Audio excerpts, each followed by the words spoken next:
Dear colleagues, please try and take seats whenever you find them. If we're short of chairs, then we'll try and deal with it. So at least try and make us sit here comfortably. Well, thank you very much for your interest to this session. I'm a little bit surprised when I entered this room and seeing such a number of people, because usually towards the end of the conference, people's interest towards it wanes, and here we see the number of people who are really good enough for a whole separate conference. So overall, I feel this being a positive omen, because it shows that the topic does excite our interest and that there are so many additional problems that are worthwhile talking about, maybe not on the positive side in terms of any achievements or whatever. And here I will try and narrow my role down to a technical minimum, just being a clock taker. And as you have noted, we're having a simultaneous translation into the English language, so if some of you have missed taking up the receivers, please do so if you need them.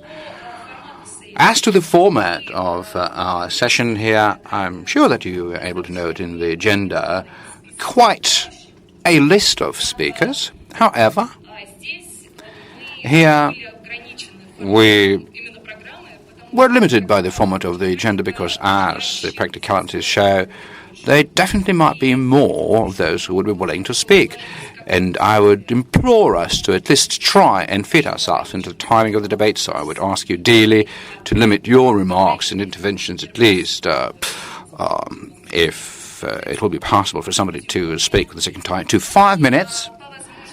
And if at all possible, please let us try and have a more active discussion to it, because I'm sure that many of you participated in various academic events and different kinds of events where you multiply heard the way in 2013 the Xi Jinping made an announcement about the initiative of the first One Belt, One Road on the mainland, and then the marine version of it, and that in 2015 EAEU started its work in the Eurasian Economic Union, and that in May 2015 there was an announcement about this interaction, and I know that the Eurasian Economic Commission is a leading economic grouping in the world, etc., etc., etc. So let us better try and discuss today the kind of points which, at least, firstly, are worth really talking about, the ones which are not often spoke of at different events, the ones which may be followed by certain political decisions. And if you have your own vision and your thinking with respect to how various problems and issues can be dealt with, please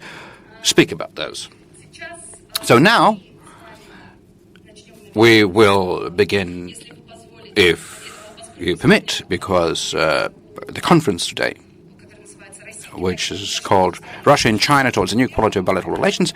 So I would like to give the first floor today to Andrei Korneyev, who is one of the leaders, Scientologists in Russia, could offer his vision about the ongoing integration processes in Eurasia and the kind of role that Russia and China could play, and possibly other countries as well. Thank you.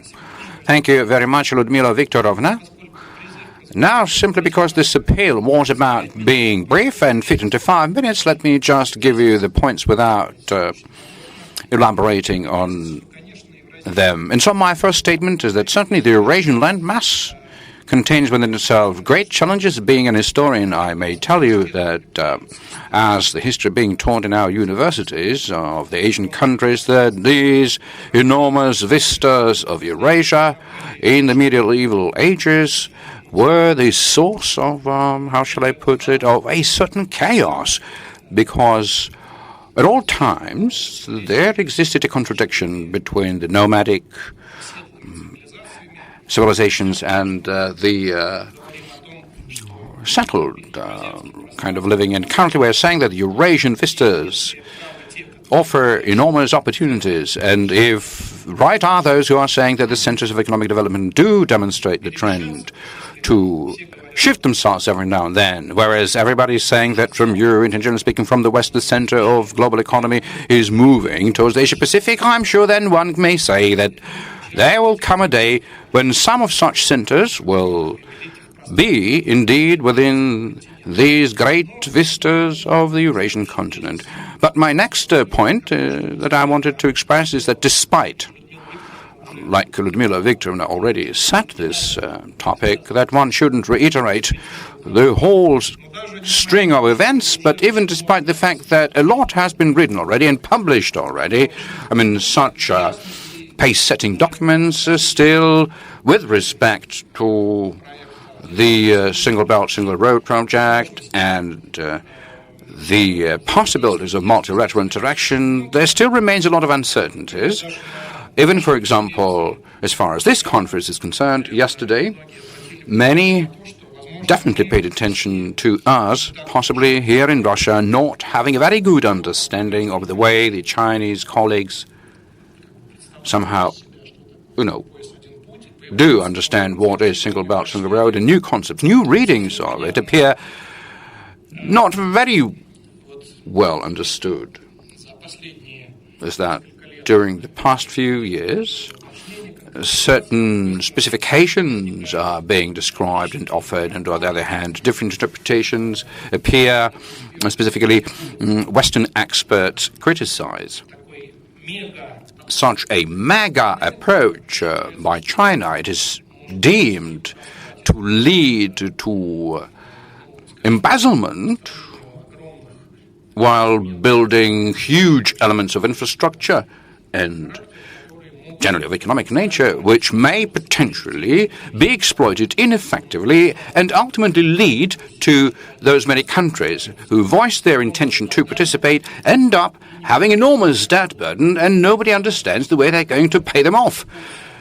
Also, there is criticism of a whole number of other aspects. Doubt is being offered with respect to the Chinese financial acumen, with a certain, I would say, rather slow down of economic pace of development in China.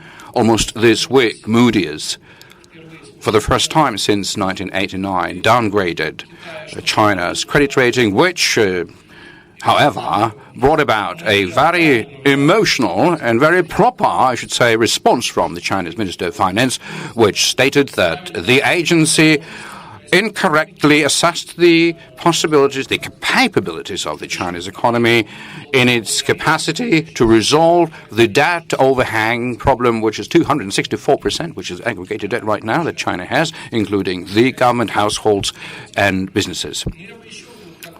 But my next statement, which I wanted to share, is that the Eurasian space is an aggregation of regional subsystems.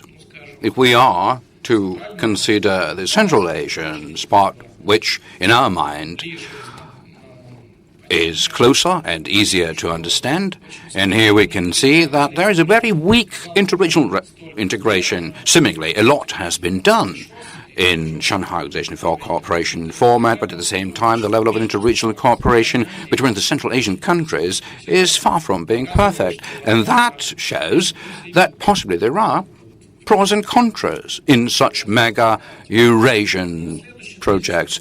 So my next statement is that when currently we are discussing the overall possibilities of integration within these broad vistas of Eurasia, we ought to apply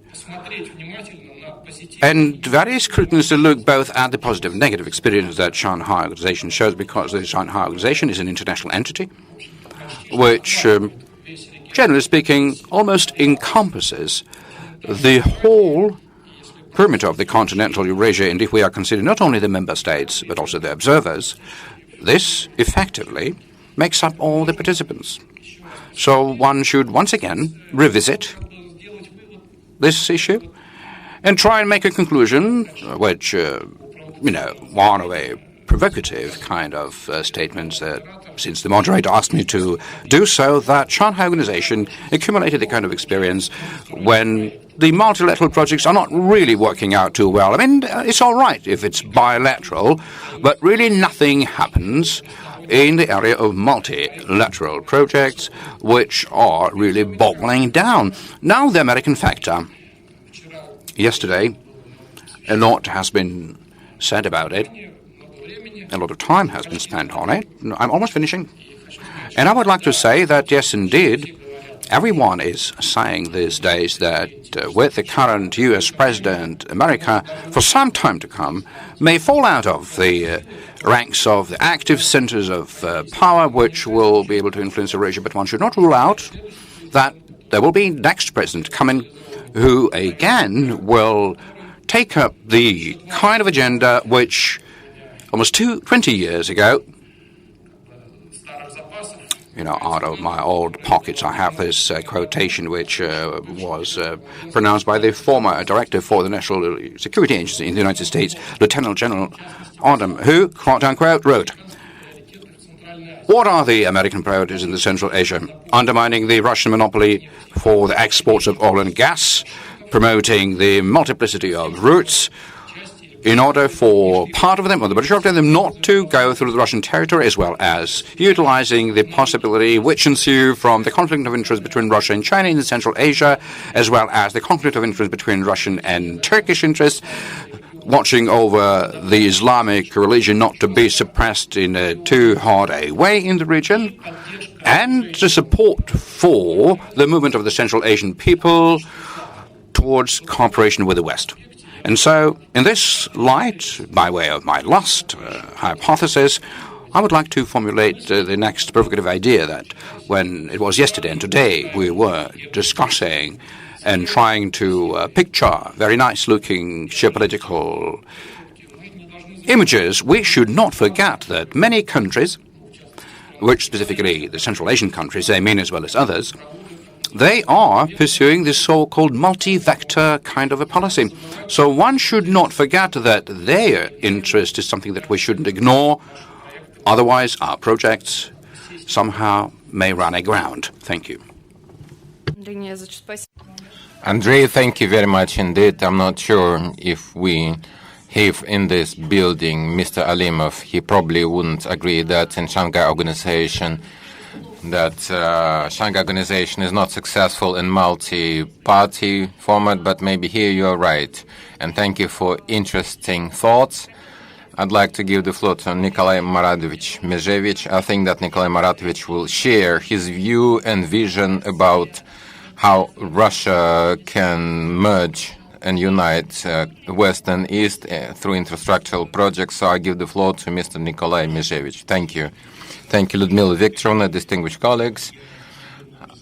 In any way, have no right to position myself as the expert in the area of Eastern Asia or China or Central Asia. I was always excited about problematic of Central and Eastern Europe and some Baltic states such as Lithuania, Latvia, and Estonia. And they have one belt, one road that is considered by many participants, by many states of this region, whether as the proprietary project or potentially proprietary project, and we have a certain declared position as part of the well-known project format of 16+1. Factually, we have already claims to decline this project, I mean in particular Estonia, because this position can change. When we talk about one belt as the project, we realize that the value of this project is as good until all parts of this way, this road, work as the whole, drop out of one small link in the chain, 100 times less than China itself, less than Russia or Kazakhstan, or either 2 times less than Belarus. The dropout of small link can mean problem for all project. That's why we have a question for myself, not how this project, how this belt, this way come to Russia and how it will run through Russia on the right, on the left of the Moscow transport hub. The question is rather different. What will happen next? What will happen after Russia? Whether it will be Republic of Belarus, as our Belarusian friends hope, not only hope, we see project of Great Stone near Minsk city. We see substantial investments of the People's Republic of China into Republic of Belarus. We see special partnership relationships between Beijing and Minsk.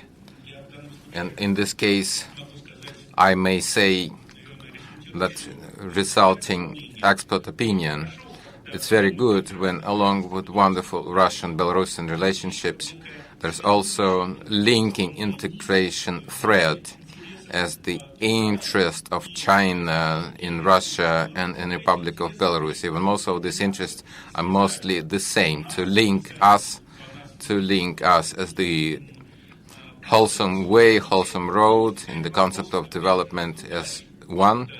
So the question is, what's next? Next is whether Poland or Lithuania. And of course, we working on researching this geography. We see risks in Polish direction, but 5 times, 10 times risks in Lithuania. And here I would like to, by speaking about practical points, I'd like to say following. Lithuania is unpredictable partner for Republic of Belarus. Lithuania is unpredictable partner for the Russian Federation. In building infrastructural transport corridor, but with big potential program of economic development in this area, it seems as a risk to me, and I would like to share these considerations here in this highly reputable and respected audience. On the other hand, it is clear that the road cannot stop at Brest. It's nonsense economically. It should continue on with all nuances of Polish-Russian relationships, with certain complexity, as far as I know, at the given stage in the relationship between Warsaw and Beijing. Economically, Poland is more suitable for integration links as part of this great project. In equal manner, I'd like to remind you that the access to Baltic Sea does not necessarily start at Gdansk. That becomes deep water, or Klaipeda, that is already deep sea port. This access starts in St. Petersburg, in Ust-Luga, and we sincerely hope that our Chinese partners will build their projects based on the principle of compatibility, alternativity, and they will not forget that there are certain renewed infrastructural facilities in the west of Russia, in St. Petersburg, in Leningrad province, that also can be involved into this project. And actually, this is taking place now. Lithuania sets the goal: 20 container trains through Belarus and further to Poland. It goes through Belarus. There's 1,500 trains per year. It seems like not much in terms of total potential of the collaboration of big Europe and China, but this is the key cargo flow. I'd like to note that naturally we realize the concern of our friends regarding necessity to organize reverse transit so the containers can be efficient if they're loaded when move in both directions. And there's also opportunity not only of Republic of Belarus, but also Russia Northwest with access, as our leader said today, of the customs service with access to Scandinavia. This is partial solution for this problem and highly efficient relationship between Russia, the northwest of the Russia, and Finland that passed the time test after the war years, and in the following not so easy years, and now they're slightly shadowed, but there's still positivity of the European Union. In this point, I'd like to say that there is direction of cooperation. As to the critics, as for the criticism of this wide-scale and large project, I'd like to fully share statements of Andrei. Our European partners are too far from us. They think in electoral cycles, 4 years, 5 years, and if during this period of time project is not realized, then it as if it doesn't exist. We're closer to the Orient, we're part of Asia and part of West, and we expect more. Thank you. Thank you, Nikolai Maratovich. I'd like to slightly, if you allow me, to change the sequence of presentations. And what Nikolai Maratovich said, I'd like to, first of all, to make a representative of Russian side express opinion regarding how much Russia and Russian interests are befitting the format of One Belt, One Road and trying to build a relationship without using multilateral venue, and who is more guilty, whether it's lack of the European Eurasian Union. When I saw the questions, I had more questions even.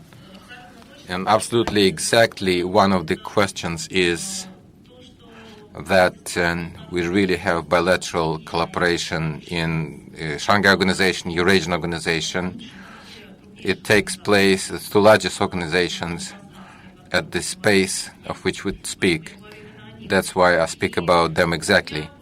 And I have got 2 points, such as, why does it happen? First of all, certainly one reason is the economies, less economics, countries with lesser economy are trying to defend their interest, so they have multi-vectoral character. They try to sit on 2 chairs, sometimes on 3 chairs, and this is absolutely clear why such countries do this. And the second point of which people stumble, always any integration, unity that exists, it's geopolitics. In the previous session, economists say we don't accept geopolitics. Others say we accept geopolitics, and the economy goes as the follower. I believe they go hand in hand, especially considering that really we live with longer historical waves, first of all. Secondly, because we have projects that at first are more wide-scale projects. Then comes the overlapping, and there's a number of the other questions. So, big Eurasia, we stated that we want to build big Eurasia. What's big Eurasia? What is the foundation of big Eurasia? Is this Eurasian Committee or Shanghai Organization? Remember, when Belarus said it wants to be the observer. But the question was, it's not even geographically part of the Shanghai Organization of Collaboration. How to do it? How to be without Belarus, without Caucasus? Even we don't take European Union. I don't consider European Union at all at this point. And once again, what is the Eurasian Union? It's 5 countries, it's 5 economies. But what to do about Uzbekistan? What to do about the remaining countries of Central Asia? What to do about Caucasus states? How to build this? What format do we build? The only thing I understand clearly is that the format of organization that is in ASEAN and different Eastern Asian states in ATES, I realized that we would like to build such organization that will have clear structures and clear performance against all the contracts and agreements. I believe that to greater extent there's more benefit will be from the Eastern Oriental type of integration, when the states, after signing different agreements, they have opportunity to make a choice from and can have part they can perform. It's very difficult. But if we want to build big format, then rather we'll have to agree on format of collaboration, because in my understanding, not the Shanghai Organization, because their security is good in terms of multilateral contracts are not there, and they were not there. All the formats were bilateral. If we took at Eurasian organization. All the formats were bilateral. And in any case, we yet have to seek for such opportunities whereby I clearly understand will not merge in ecstasis, not the Shanghai Organization or Eurasian Union, but we need to look for contact ways of contacting through creation of economic institutes. And I'm not sure about free trading zone creation, because there are different volumes of economies, different interests of different states. Although all members of Eurasian Union, all members of Shanghai Organization said, yes, we agree to build free trading zone. But one thing is to make statements, and another thing is to really build free trade zone. This is the way along which we will have to walk, in my opinion, and the free trade zones. And first of all, ZST Plus, the most efficient at this point, perhaps after time, after enhancement of Eurasian Union, after improvement of national economies, we can switch to deeper format. Thank you. Thank you very much, Yulia Mikhailovna. By no accident, I'd like to introduce two different opinions, perhaps two similar opinions from Chinese scientists. First of all, I'd like to give the floor to Xiao Huilin, so that she can tell us about results of One Road, One Belt that took place in Beijing, so we can learn about new stuff about this. And do we have a right, after such a short time after it was declared, to make more clear statements, even at the post-Soviet space? We built Eurasian Economic Union. Not everyone knows that we switch from one to another, and so on. Please share your opinion, your vision, and how we can build real interaction within this initiative. Distinguished Mr. Filipova and fellow speakers, I'm Huilin Xiao from Center for China and Globalization. Actually, we are an independent think tank in China. And it is my great honor to have a chance to meet your senior officials and top scholars here. And 2 weeks ago, the first One Belt and One Road Summit in Beijing has gathered government officials from more than 100 countries. And Russian President Vladimir Putin has attended the opening of the summit and called the Belt Road Initiative a civilization-wide project. To answer the question of what are the rules for multilateral collaboration in Eurasia, I'm also taking on this BNR approach. And personally, I'm very optimistic about the project. Actually, the four connectivity is at the core approach to improve regional cooperation. The Belt and Road Initiative aims to realize full connectivity in policy coordination facilities, unimpeded trade, financial integration, and people-to-people bond. And I also hear some of the questions from my fellow speakers. So I guess you may have some questions, and particularly about the geopolitical maneuvering. And I quote President Xi saying, he said, "We are ready to share the practices of development with other countries, but we have no intention to interfere in others' internal affairs, export our own social system or the model of development, or impose anything that our own on others." Actually, pursuing the Belt Road Initiative, we are not going to resort to outdated geopolitical maneuvering. This is what he said. So actually, promoting the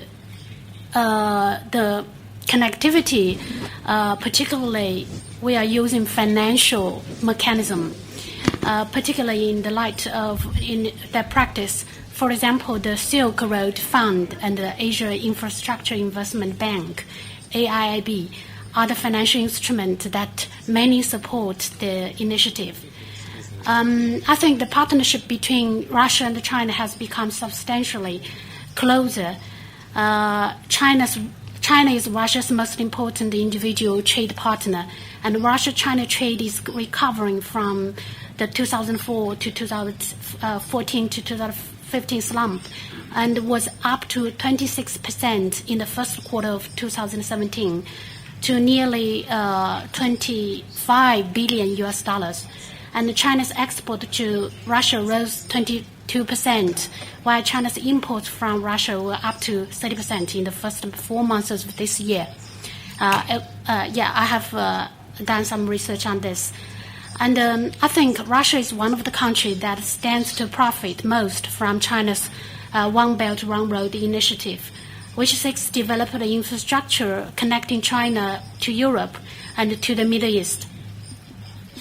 And there have been identified 6 international economic corridors, such as New Eurasia Land Bridge, China, Mongolia, Russia, China, Central Asia, West Asia.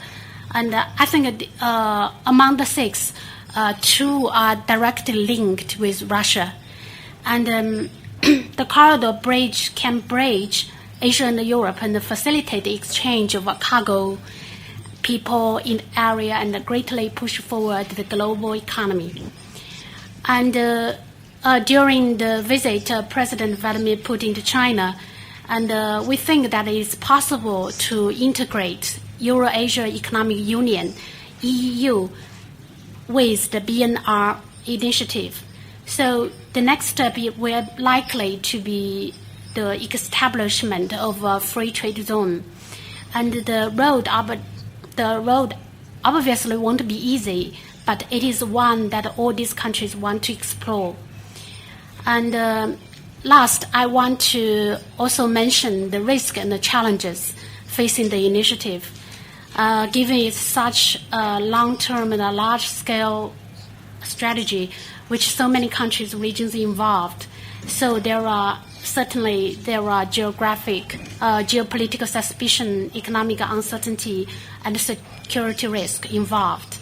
And for example, suspicions about the initiative's geopolitical ambition mixed with the complicated relations between China and its neighbors, such as Japan, the US, and the Philippines.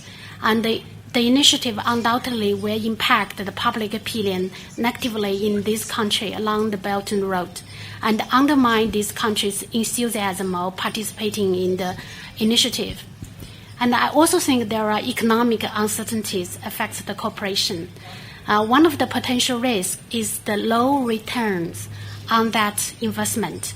And some people ask that how China can get the return on the large investment and its sustainability. So it is recognized that long-term, sustained large-scale investment in infrastructure is one of the most successful characteristics of China's rapid economic growth. I think China has a lot of experience in this, and but of course, China's intention to introduce this success in domestic infrastructure construction to international cooperation has still to be verified.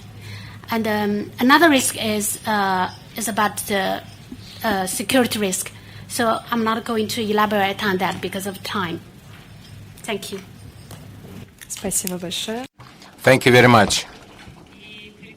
And before I give the floor to Professor Ding Xiaoxing, I'd like to clarify how many among Chinese experts we have consensus of perception of one belt, one road, and speaking about connection of the Eurasian Union, what is the concept of the connection, whether it's political coordination of the foreign trade, foreign policy of the countries, or we imply mostly realization of the concrete projects, including infrastructural projects that Russia is so much interested in.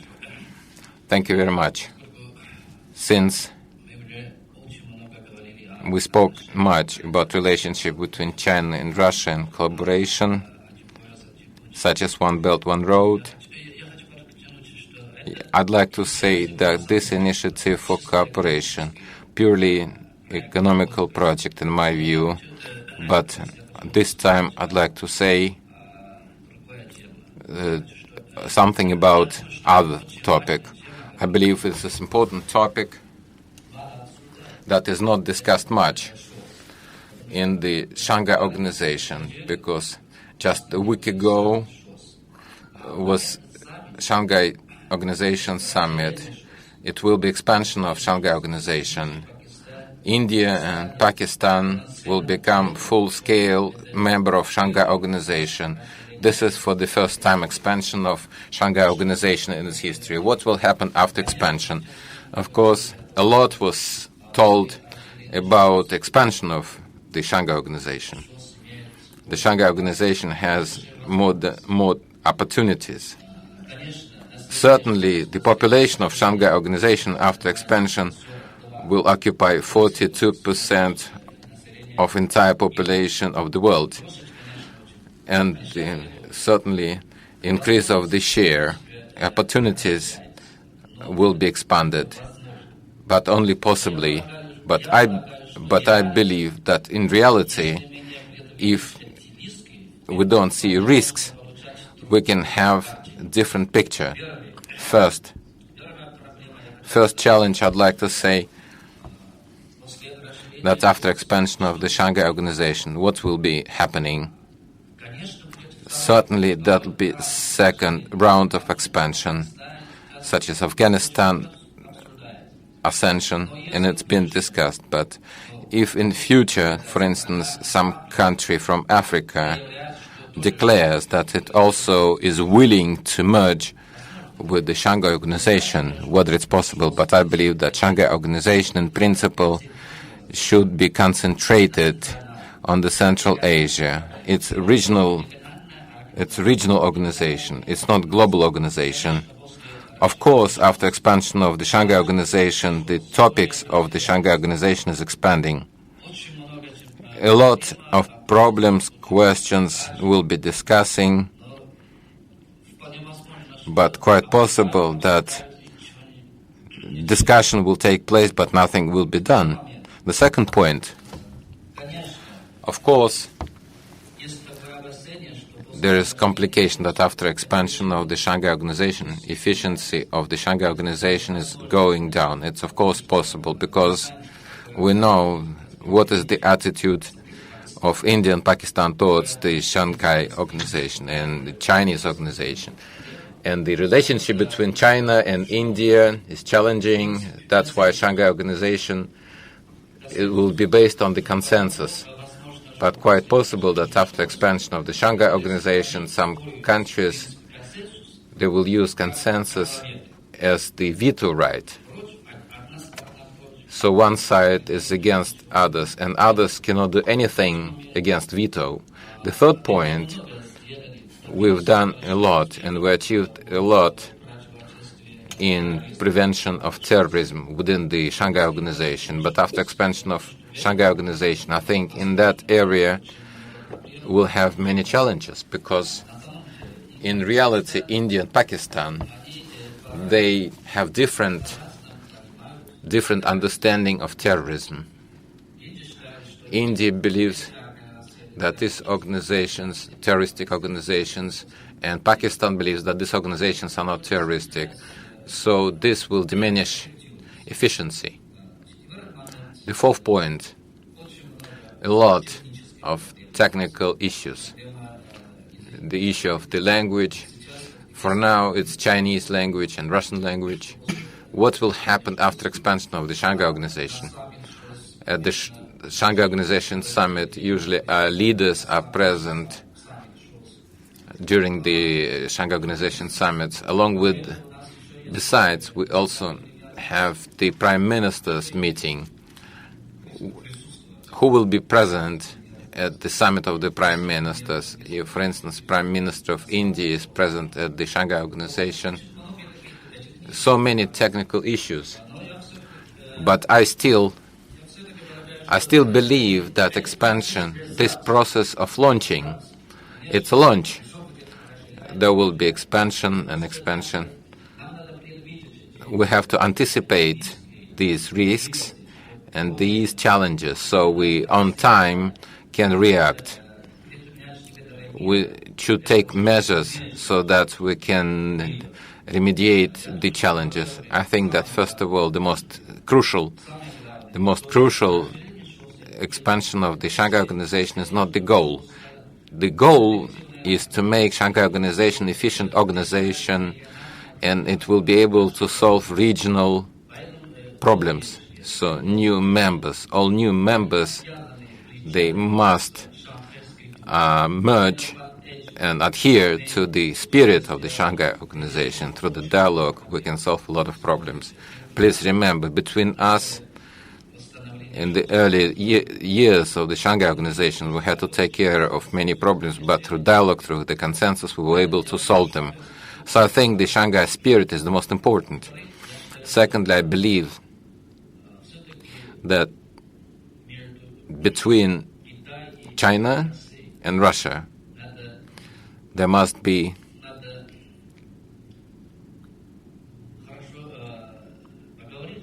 to have a good talk, because the very China and Russia determine the vector of development of the Shanghai Organization. I think that after expansion of the Shanghai Organization, it's contingent upon the contact of Russia and China. And the last proposal, I think that Shanghai Organization in the future will pay more attention to the security as the most important. I think that the security challenge is growing now. The problem of Afghanistan and the situation is worsening. Terrorism in the Central Asia is also a factor of risk that is growing. Last year, our embassy in Bishkek experienced a terrorist act. Hereby, I'd like to finish. Thank you. Thank you very much, Professor Dinsensi. And I guess that in order for us to be able to run a comparison, I would once again repeat the same questions to Professor Yan Lei. Because, and again, this is another discovery for me, that the star of the evening is Shanghai Organization for Cooperation, which does underscore a certain additional significance that this organization attains, because so far the Chinese, in the economic realm, which it may play in terms of the regional outreach. Yes, thank you, and thank you to the Russian International Affairs Council. I would like to discuss the options of the possibility to see a common effort undertaken between the SHAS organization and the Single Belt, Single Road project, whereby we experience the whole thing from the point of view of such an interaction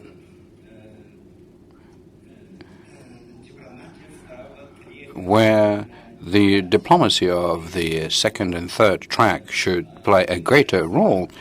And so there are three reasons which seem to me worth mentioning. First of all, there exist differences between Russia and China in terms of the Eurasian Economic Union and Single Belt, Single Road, because Russia is a big country and it pursues its own interest in the Central Asia.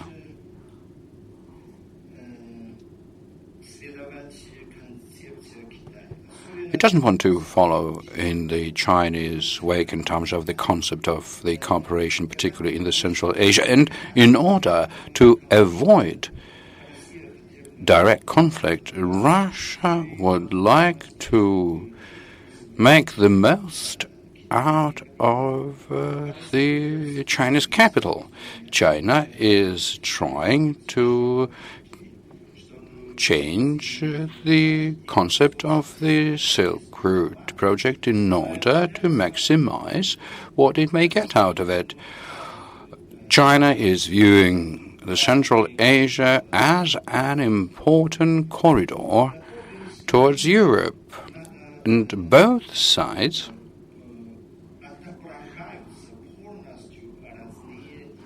do represent in themselves different interests and expectations throughout the whole area of political issues. And on these bases, where one could achieve a common compromise, the diplomacy of the second track may play a major role.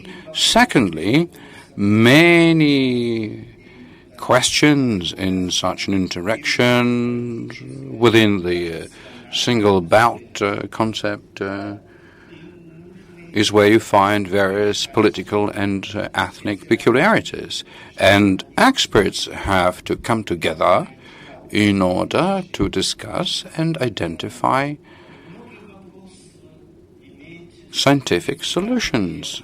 Many issues also carry within various special features, and in order to able to find a way out, experts need to be given an opportunity to talk to each other at length, and sometimes even come into a direct argument. And so academicians from different countries may try and check each other out on a number of topics and openly interact when trying to identify solutions. Thirdly, the diplomacy of the second track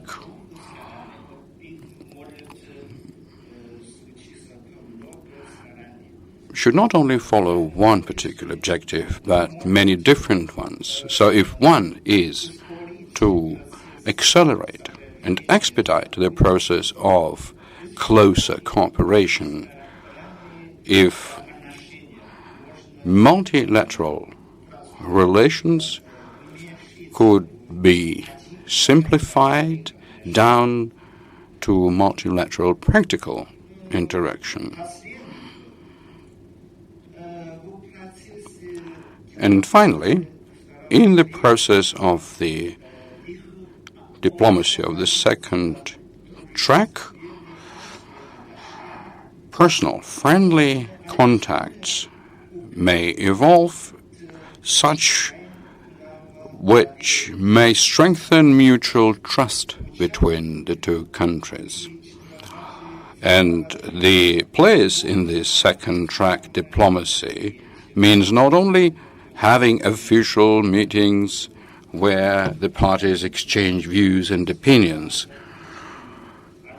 This could also be interwoven through the track of personal relationships, which can take place anytime, and this will provide greater efficiency within the second track diplomacy. In my mind, the second track diplomacy is very important.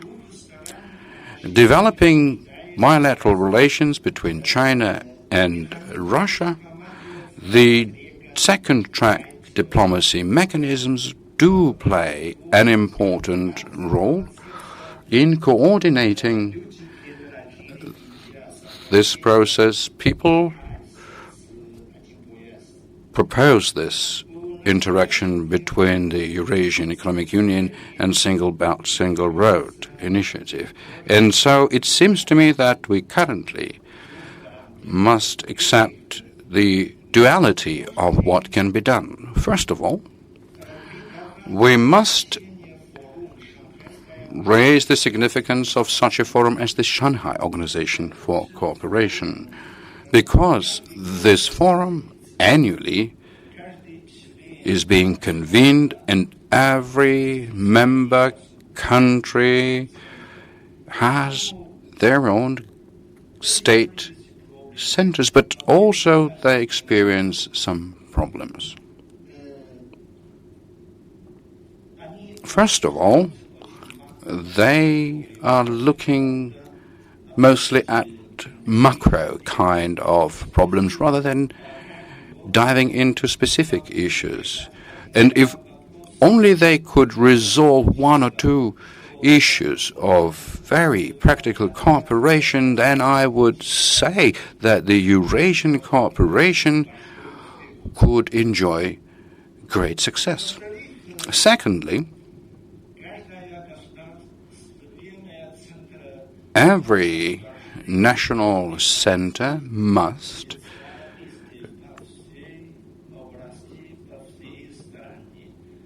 designate experts representing all different areas, from investments and organize different events in terms of the nature of issues that they consider. On the other side, the think tanks, the experts, and the academicians ought to play a greater role in such a diplomacy, particularly in as far as the Eurasian cooperation process are concerned. Thank you for your attention.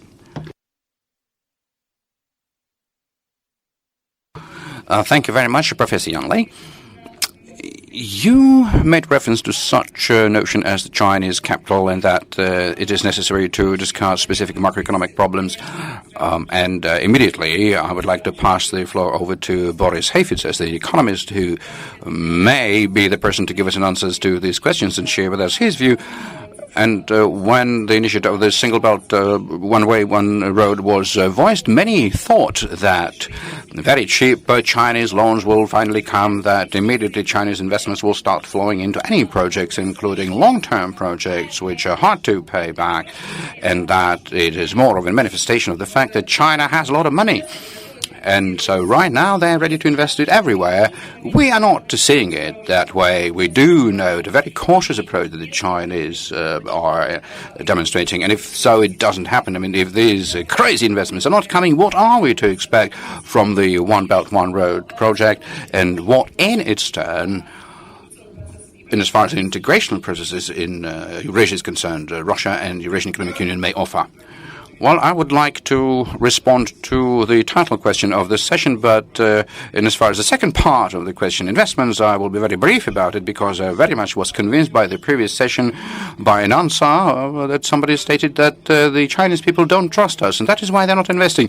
I may elaborate, I may talk at length about investments and loans, but I'm find the topic of bilateral interaction very appealing. I don't have much time, so 3 points. First is Russia most obviously does have to work out a special strategy of cooperating with China. I mean, this is not the news. This is what we already heard. But what we are looking at is the concept of a cooperation between Eurasian Economic Union and the Silk Road and China. But I am under impression that our partners, pro-Eurasian Economic Union, are pursuing their own policy. I mean, Kazakhstan is very active in promoting the cooperation. It is not actually 90% of investment from China, from the Eurasian Economic Union going into Kazakhstan. Belarus is ready to go as well. And so very interestingly, we heard this project being pointed the Great Stone. What was it not? Yes, and Belarus was very hopeful that with the help of this project, new employment is going to come, that innovative technologies will come.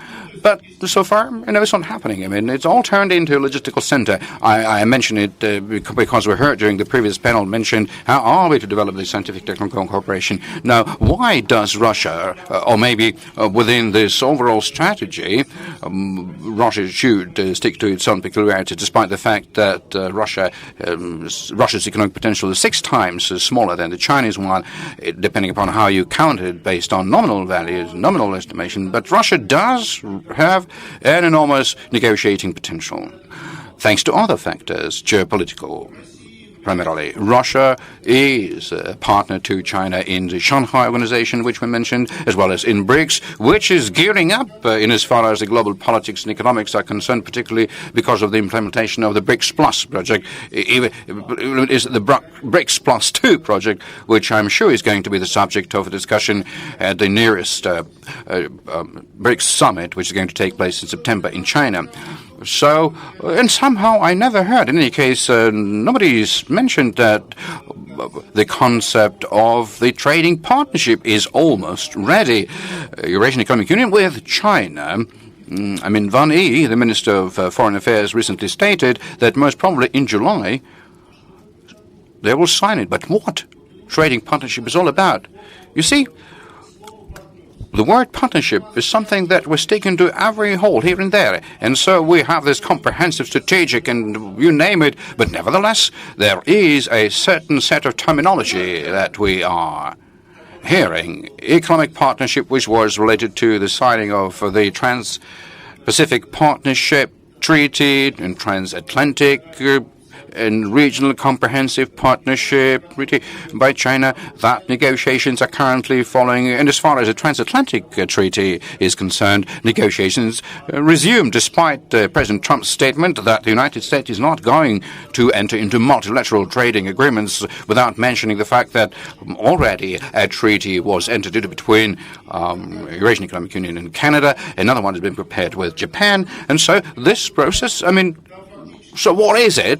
You find an integration of the free trade zones, effectively, plus the free flow of investments, but you don't find neither the customs union, which we have, neither the currency union, nor the supranational entities and institutions, which the Eurasian Economic Council and the European Union in the first place are playing with. So the second statement is this. China has chosen an ingenious model of economic cooperation at the current stage of history. So what this model looks like, first of all, it's very diverse, very flexible, the very same regional comprehensive economic partnership. This is the model which is very close, but here I would say ASEAN is more of an influence, which is very close to the American-European partnership model. This is a single kind of a treaty, but a softer one, more open, with a very special kind of an approach towards less developed countries, etc. But he proposed other models as well, and one of the models is specifically the economic belt of the Silk Route. This is an open, softer kind of a partnership, which I also describe as a hybrid kind of partnership, because it envisages consultations in the first place. Secondly, the way I describe it, project integration. You may describe it as an infrastructure integration when there are multiple projects. And third thing, here you may find special zones like the territory of advanced developments or the Great Stone or the free trade zones. But in any case, this is a hybrid kind of a partnership. It may resemble the other kinds of partnership which are of integration nature, but the integration, I mean, in the first place, means the kind of associations which lead to the market integrations or goods or services or investments. So this partnership, and I wrote in the printed media, is the acceptable approach for Russia, and I base myself upon the current state of the Russian economy. We're not ready, neither in Shanghai Organization of Cooperation, nor anywhere open up our economy. And I could remind us, and the Chinese friends and colleagues are aware of it, that it was with great difficulties that they were joining the WTO, but nevertheless, even a slight reduction of the customs import duties on our side brought about quite a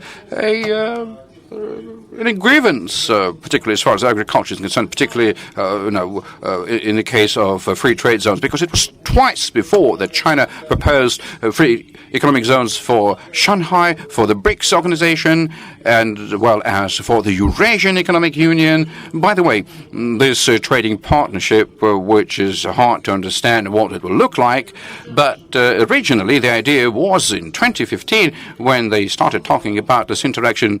They started saying free trade zone. Negotiations started after that, and that was it. Our official statesman started saying that Russia is not ready to go into the free trade zone. So let it be just an extended trade agreement, and you can call it, a comprehensive one, but that is not the gist of it. And afterwards, there was yet another meeting in China, and the decision was made to just, establish something similar. So yesterday, I looked at the MOFCOM website, and so there was the text of the free trade zone agreement, 14 of them, 3 ones which were multilateral, while the rest were bilateral, and there was no Eurasian Economic Union. And 7 similar agreements are being prepared, and there are multilateral and bilateral, and you don't find it there neither. So why there is no information about this kind of a trade partnership, I do not know, but hardly likely this will be, or if it will be, with a lot of restrictions. But nevertheless, let me reiterate, this is really very beneficial to us because we ought to participate in the implementation of such projects and whenever possible bring investments, although there are many issues that we're facing. So we've considered a lot at this conference. So although, I wanted to be more critical of certain things in terms of the way we assess them, because during the previous Congress there was one speaker who said, well, enough is enough. We should start saying, telling the truth. And the third statement, problematic one, is that still an establishment of such broad partnerships, partnership or associations, is wrought with other problems appearing. Just look at the seemingly established integrational entity as the European Union. What is the result of expanding it to include the East European countries? Dissent. And when there was a crisis in Greece, Cyprus, when the BRICS countries were slowing down, and however, I should say that they really jumped to entering into it, and recently the East European countries. Problems and issues, the very same UK. Here, Mrs. Sau positively assessed the results of the summit, but I read other reviews. Yes, indeed, India somehow didn't come. And the expansion of the Shanghai Organization, as you correctly mentioned, that may lead to new issues and problems. If we speak about geopolitics, I suppose this is not too bad, although problems here might also be inherent and very serious ones. But in as far as economics are concerned, integration is something that we have no reason to talk about. Also, in as far as the Western partners are concerned, they abstained from signing some of the summit documents, voicing their demands. Let me not deepen into that. Yes, and Russia, in a similar token, we do understand that in such a situation, a lot can be done by applying soft force, soft power, but in the English, a bit Russian scientific literature, we're hearing such a term as Chinization of the Central Asian countries. Well, I cannot admit that Russia should feel joyous because of it, although this is an objective reality, and that is also a manifestation of force and power. And it's important to be able to identify a certain balance of interests.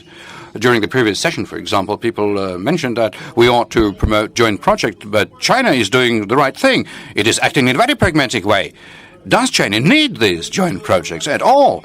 So this kind of an expansion, and the same applies to BRICS Plus, where we hear such views that, the balance of interest have been achieved in between 5 countries, and so on and so forth, and the concessionary, principle of making decisions, specifically in as far as the new development bank is concerned, whereby the majority of votes is what leads to tangible decisions. And so new members, and it has already 11 members, or associated members, which is something that may also lead to a disbalance. So one has to be very prudent and very cautious. We need to have our own strategy, and we very much want China to also understand our interests and interests of Russia. Thank you. Thank you very much, Boris Ivanovich. Yes, let's give a big hand to the speaker. Yes, could you just say it in one statement, how many years we will need to wait in order for a very close cooperation to ensue between China and Eurasian Economic Union. Well, I mean, we may sign it even tomorrow, because remember, with the CIS, we also signed an agreement when Ukraine was part of it. No, just one statement, just one phrase. 10, 15, this year or when? Well, Ludmila Victor, you know, another thing that no, can I mention? No, please later. Thank you. All right. So, Igor Evgenievich? So, what is an interaction, compatibility between the Eurasian Economic Union, the One Road, One Belt project? What if not, what otherwise? It's not my bailiwick, we cannot answer the question, but let me thank everybody who mentioned Shanghai Organization for Cooperation. Now, being the representative of the only Russia-located government center who participates in this second track, that makes me particularly, happy, because I had a feeling that the star of Shanghai Organization for Cooperation is paling in front of our eyes, because practically in average speech the organization was mentioned. But let me just give you a bit of a Facebook narrative in case we see that the American president has the right and is entitled to express certain important ideas. So let me share with you some excerpts from my views upon One Belt, One Road.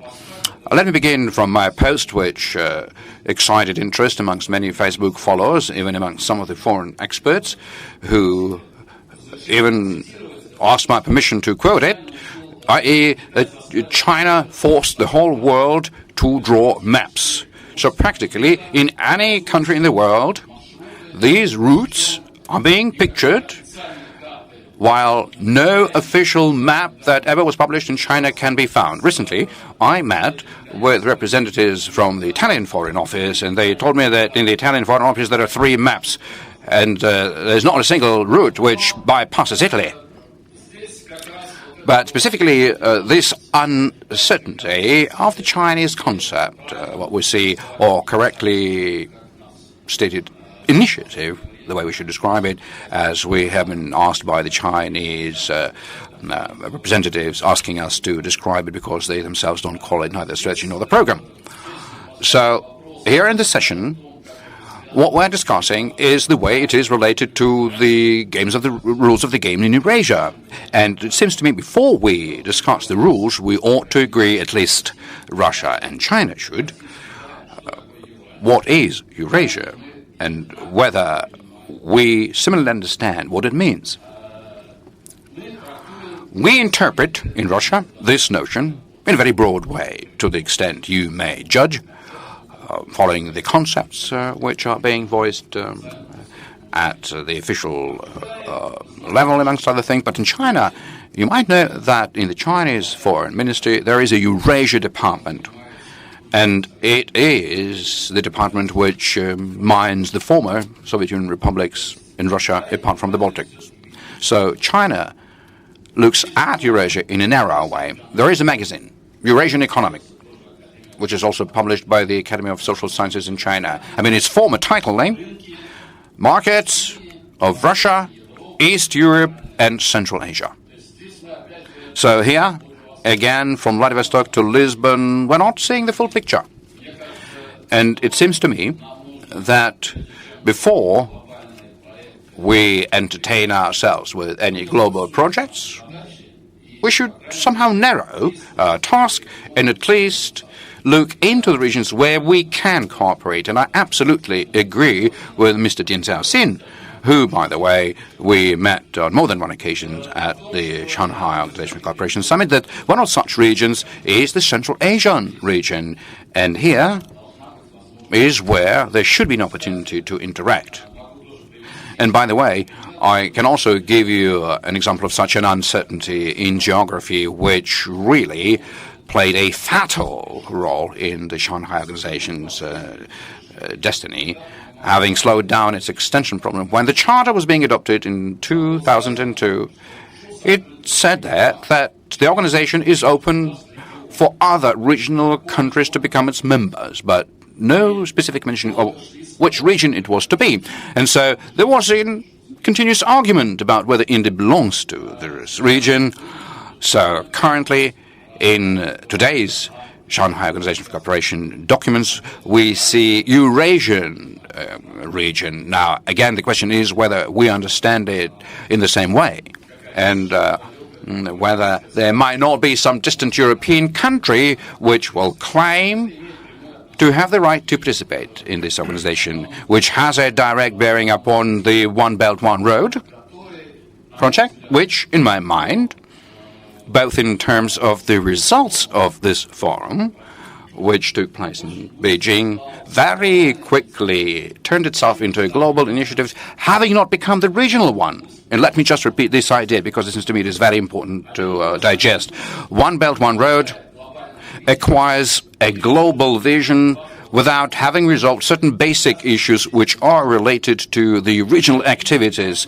The Indian example is a classic one, and that is, by the way, that many Russian experts were writing about, saying that it represents a very serious challenge to China. I mean, the Indian position towards One Belt, One Road. Now, what happened there exactly is difficult to say, but I believe that the cause of the matter is that the communication with the Pakistani authorities and the Pakistani military, who, as they say, are playing the main fiddle in the success of this Chinese project, were much more successful and more effective than communicating with India.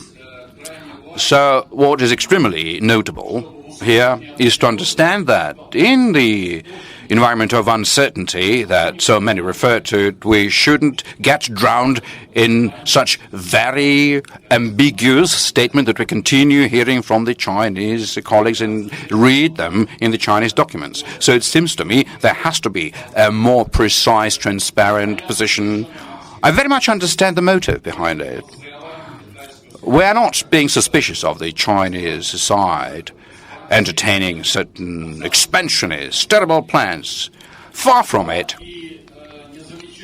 But not to be able to notice the problems that the region has and continue talking about global issues only, it's like, the Soviet struggle for peace, which would continue endlessly for dozens of years. And so we also are looking forward to the Chinese side, and we are ready to participate in the dialogue, the natural initiatives which are based upon the dialogue. And I cannot tell you that the Chinese leadership is not hearing what the people are saying about this initiative in other countries. No, not at all. Nobody could accuse it of being indifferent. Initiatives, nature changes, but what makes us cautious is that loss of some words. Originally it was Silk Route, then the word silk disappeared, economic adjective disappeared, and so right now it's the initiative of the Belt and the Road. So I'm afraid that only the initiative as a word will remain, and an excellent project which emanates from real regional problems will shed its power. And these very same problems the Shanghai Organization for Cooperation suffered from when, as already was mentioned, very often the discussions are decelerated, and I cannot say that they are being slowed down because of an unwillingness to go into such a debate. In the recess, I can basically tell you about the way the Central Asian problems are being discussed during the Shanghai forums. Even during the session, you must not mention this word. So in order not to irritate other countries, somehow we are forced to describe it in a different way, but nevertheless continue the debate. So my pathos in my presentation is that, of course, if we are planning to set up a certain rule book or change around the Eurasian landscape, not in the political sense, but in the economic one, then we should have a much more successful communication, avoid concealing any problems. I do grant you, Mrs. Sao, that you chose not to talk about the security problem because China avoids talking about it. It doesn't mean that it doesn't want to deal with it. It simply believes it to be a very sensitive issue. Yes, indeed. Yes, I noted this. And generally speaking, I guess that these are my fragmented ideas about this Chinese initiatives, which without doubt will continue developing. And I really believe it to be synonymic to the development of China. And it's absurd, really, to try and question whether one should participate in it or not. All of the nations which are there, one way or another, I mean, we have no other way but to somehow interact, cooperate with this growing power. Thank you. Thank you, Igor Evgenievich. We have already well-formed camp of the question slightly later.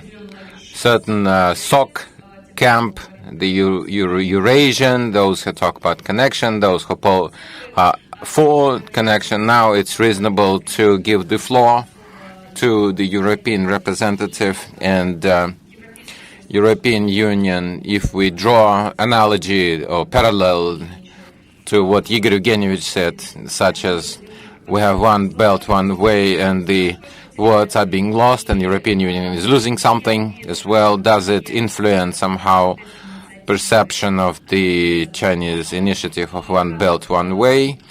And what is the European vision of multilateral collaboration in Eurasia? Whether we can build interaction with Eurasian Economic Community? Thank you very much for... Прощение, если я назвала Янка Ортель. Янка Ортель, sorry. Thank you very much, and thank you very much for giving me the opportunity to speak here. Let me make two comments beforehand. I am not a Russia watcher, but a China watcher, and I'm not an economist, but I watch geopolitics. So this is important to understand where I'm coming from. I wanted to talk more about the European position from the start, but let me start with two observations that I made while I was here, being sort of an outside observer.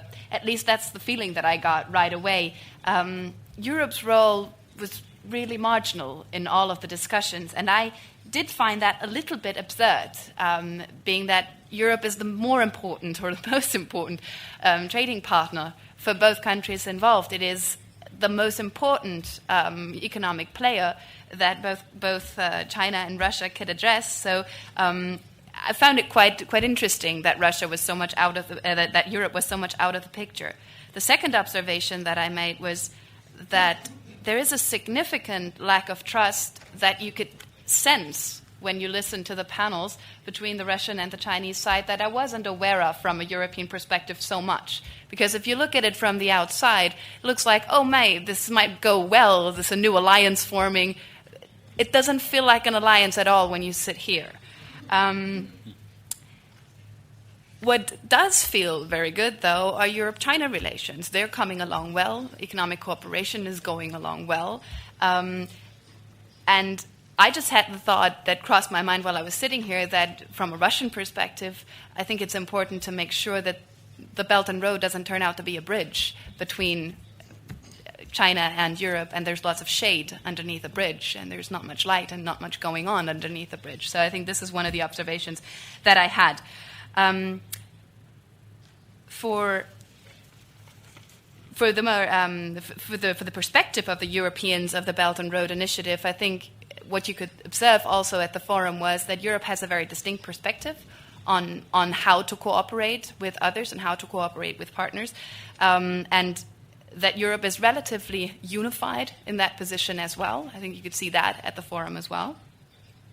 And that the Belt and Road Initiative is kind of a nice initiative because you can tap into it, you can link to it every once in a while when you want to, but you don't have to engage in everything. It's kind of a choose and pick format, which allows the European Union to ignore certain aspects but to engage in some projects that might be viable and profitable.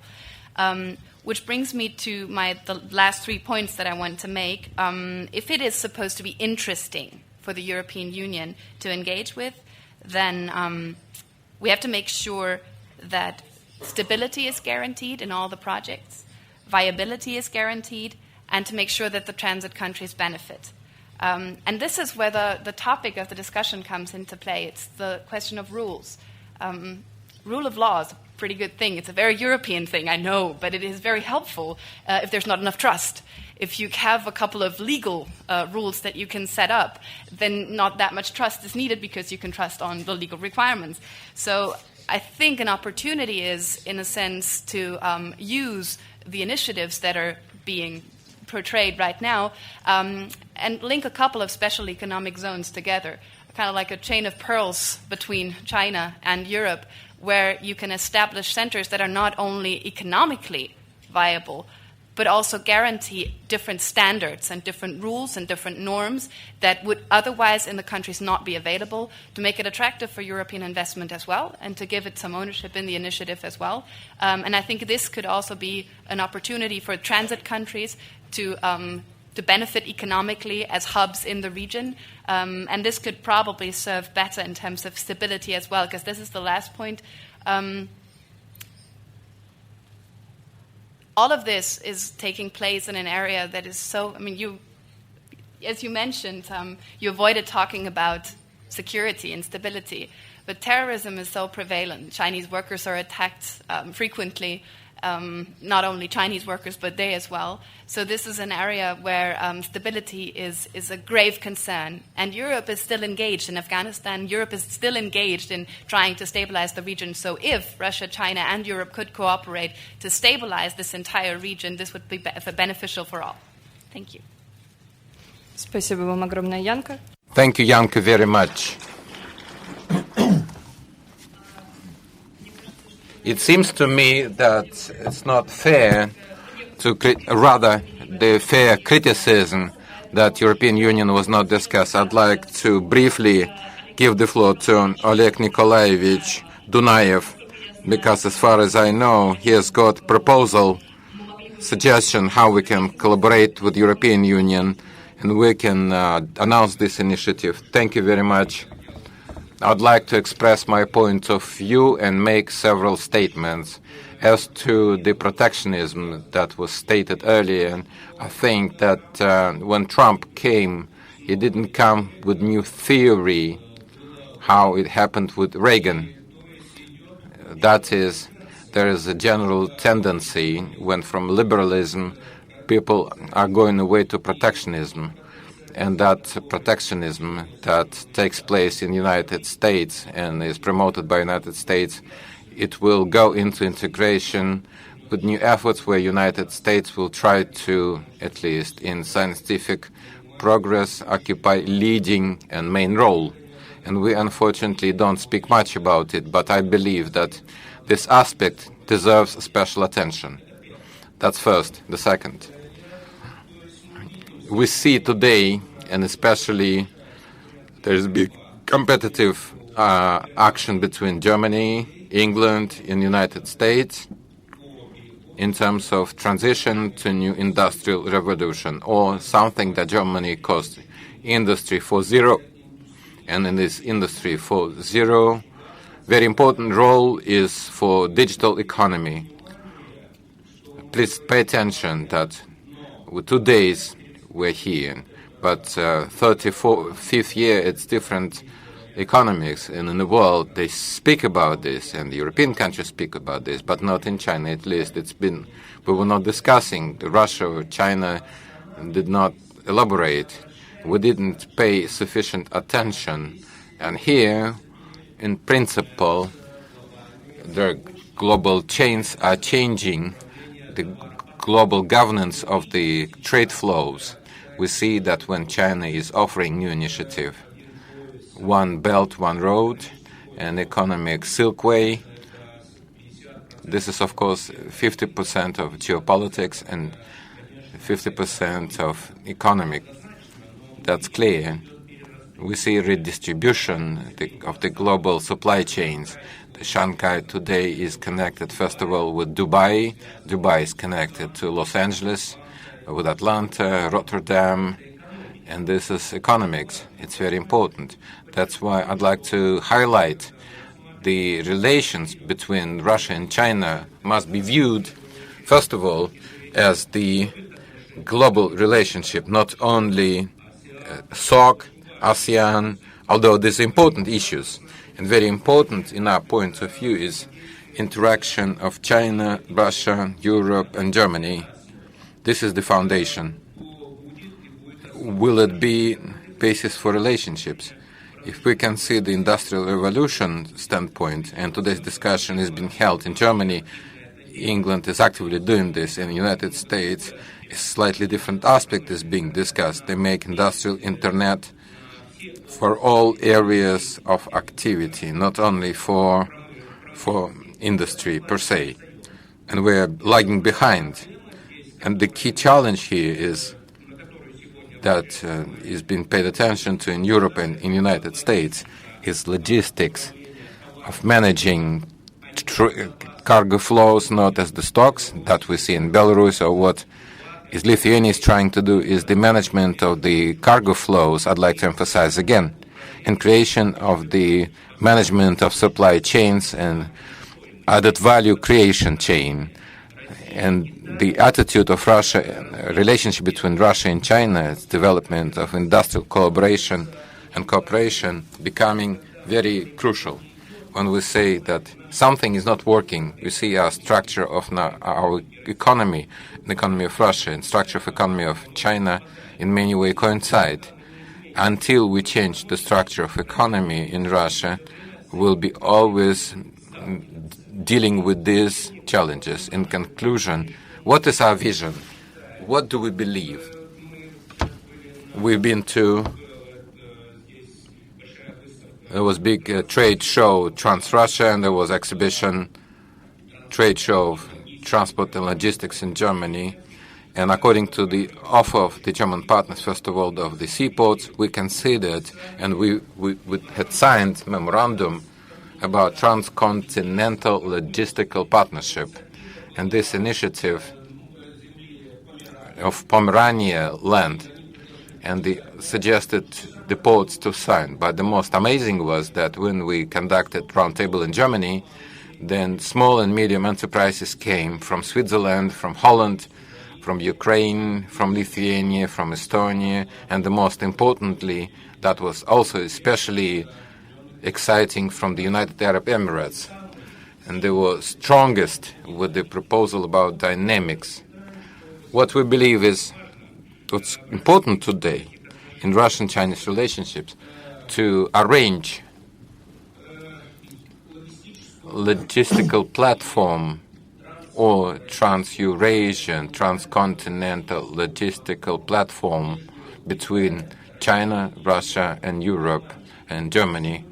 We today have transcontinental trunk lines, that is, China goes through sea to Germany. There's 2 railroads through Transsib and through Kazakhstan to Belarus to Russia. All of this goes to Hamburg and to Rotterdam.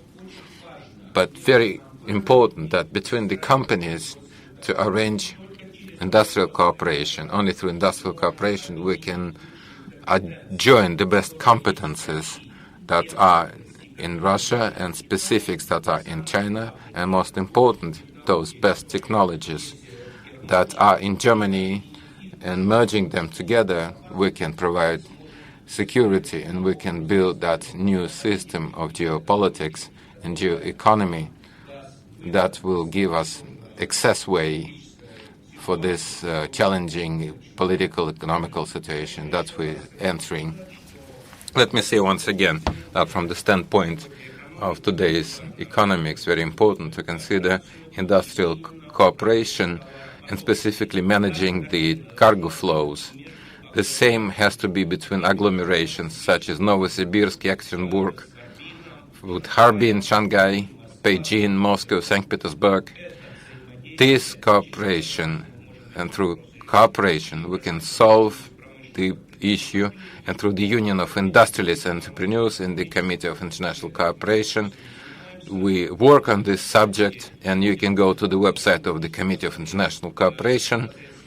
You can look at the memorandum and can look at our works, and we invite to participate in the civil cooperation, whereby, first of all, the analytical and intellectual centers that we see here play and will play main role. Thank you.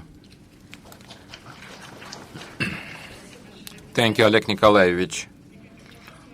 The question comes, majority events dedicated to integration on Eurasian space, we remind that it is important to facilitate improvement of the trade flows and provide better connectivity, really interrelations, ties.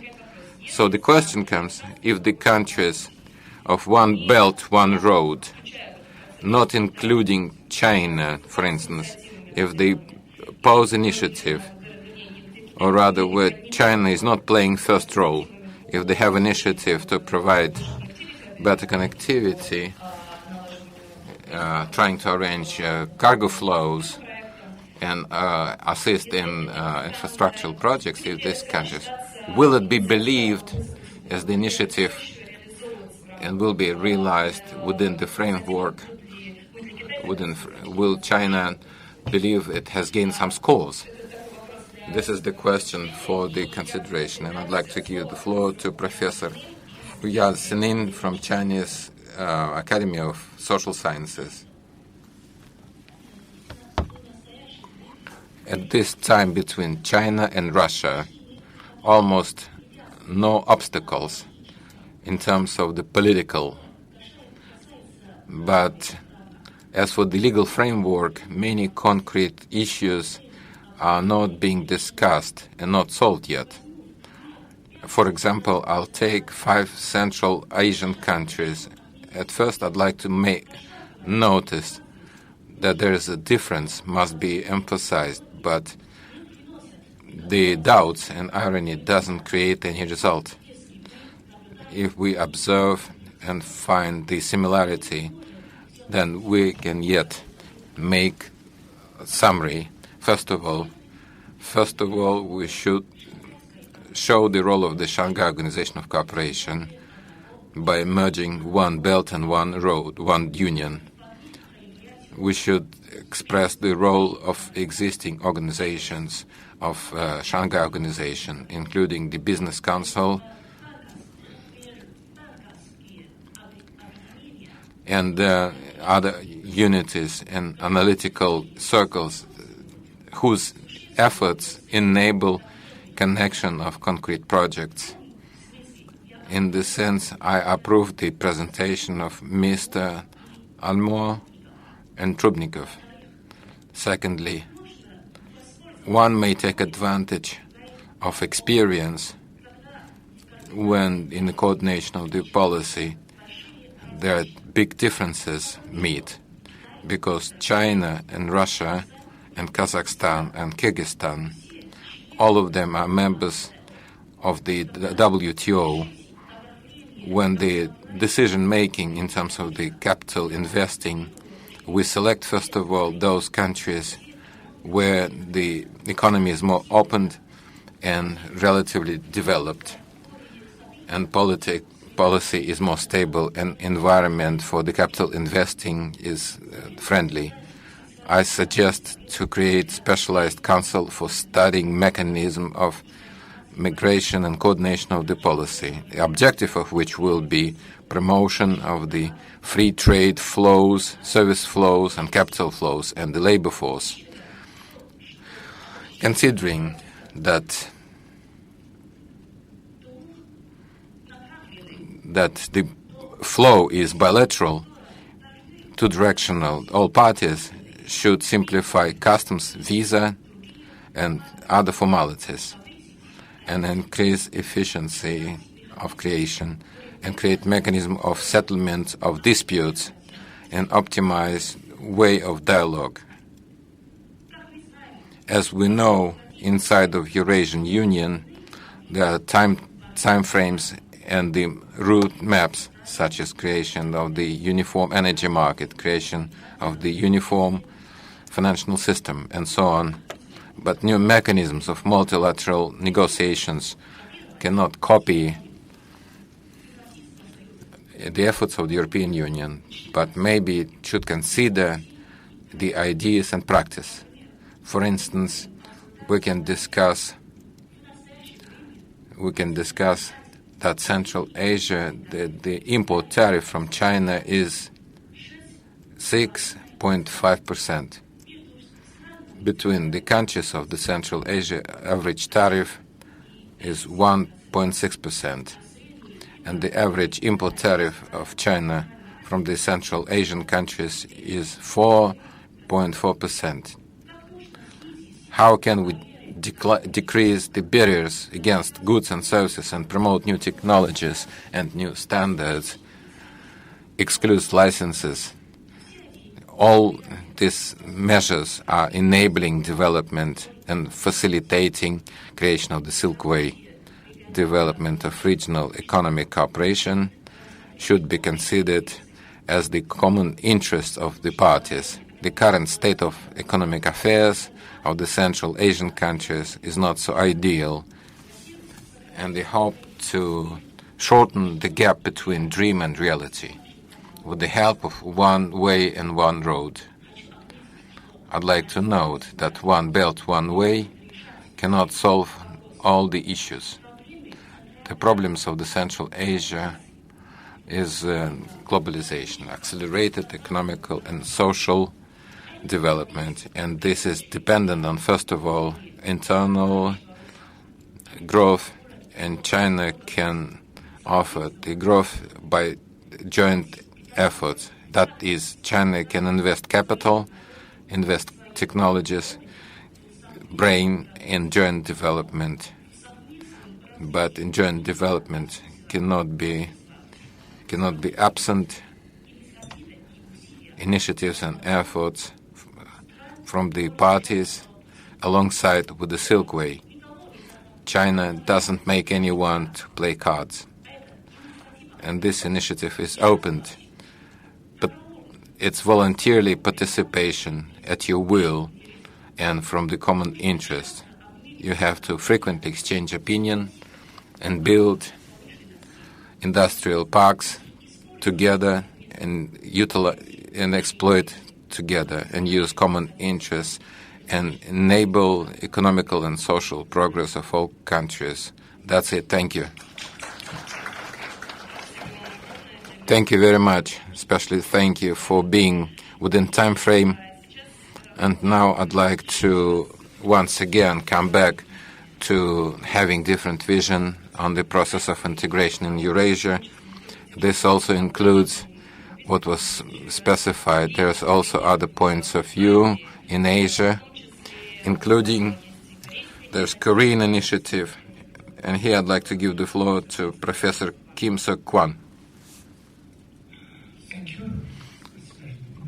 Большое спасибо. As the European observers, the East Asian observers or participants also feel some kinds of a marginal role in this arena.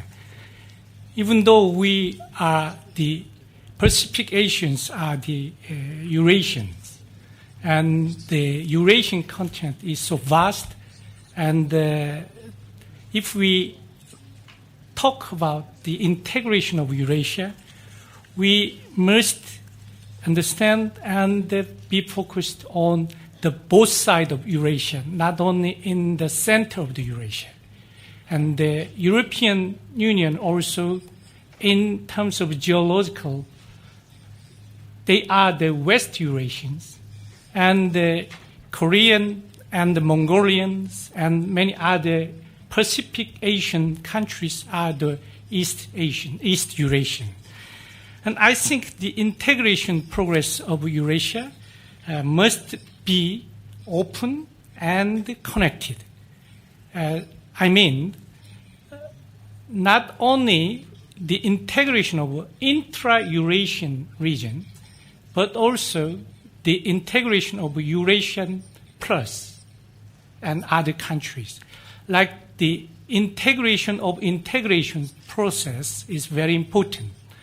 And now we are talking about the integration of the Eurasia and the Asian countries and SCOs and BRICS and something like that. It means the integrations and Eurasia's connected and open integrations they are pursuing now. And so when we talk about the integration of Eurasia, then there are many questions comes to us. And first one is, where is the center of this integration process? Is it the center? Is the center is China, or is the center is Russia, or is the center of the Central Asia? So where is the center of this integration? And second question is, what is the drivers of this integration? Is it market or resources or values, visions, or technologies?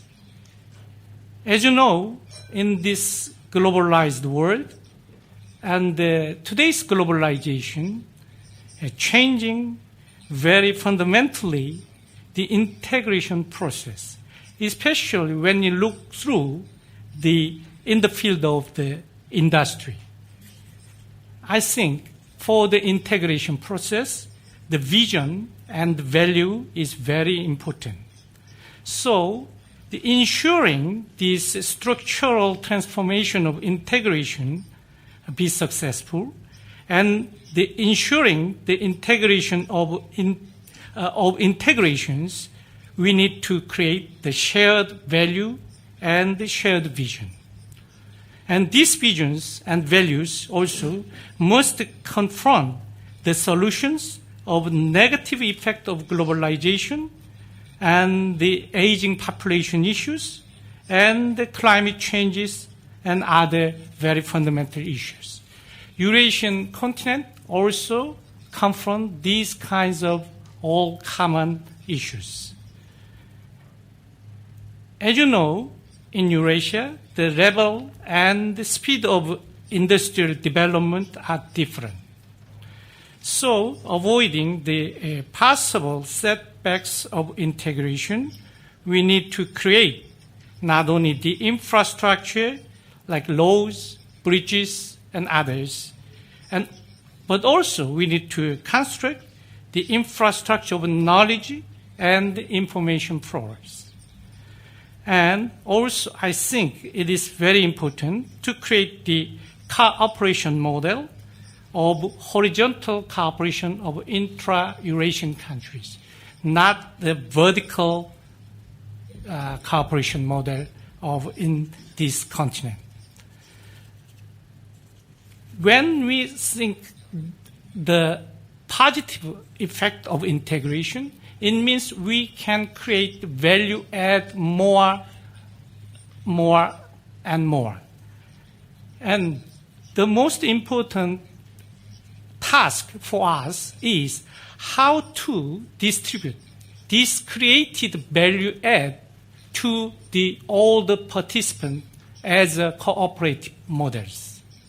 So to stimulate interaction of Eurasian countries, the mechanism of distribution of value add is very important. If we fail, then the setbacks of integration, like the center and the periphery and the negative images and the problems will emerge. So for success and the prosperous results of these kinds of integration, the legislative support system is inevitable. Without norms and legislative support, this process is just vague slogans or just words like this one. And I think in this regard, the Eurasian Parliamentary Speakers Forum, which created last year and held the first meeting here in Moscow, and the co-host and co-founders are the Korea and Russia, and the second, the Eurasian Parliamentary Speakers Forum will held in Seoul in this coming next in 2 months, and all the Eurasian major countries, even in the Middle East countries, Iran and many Asian countries also participate. And so I think these kinds of forum are very important. And so I think wanted to say this one more important concept. Yes, in Eurasia, there are very big countries like China and Japan, and like China and Russia and India.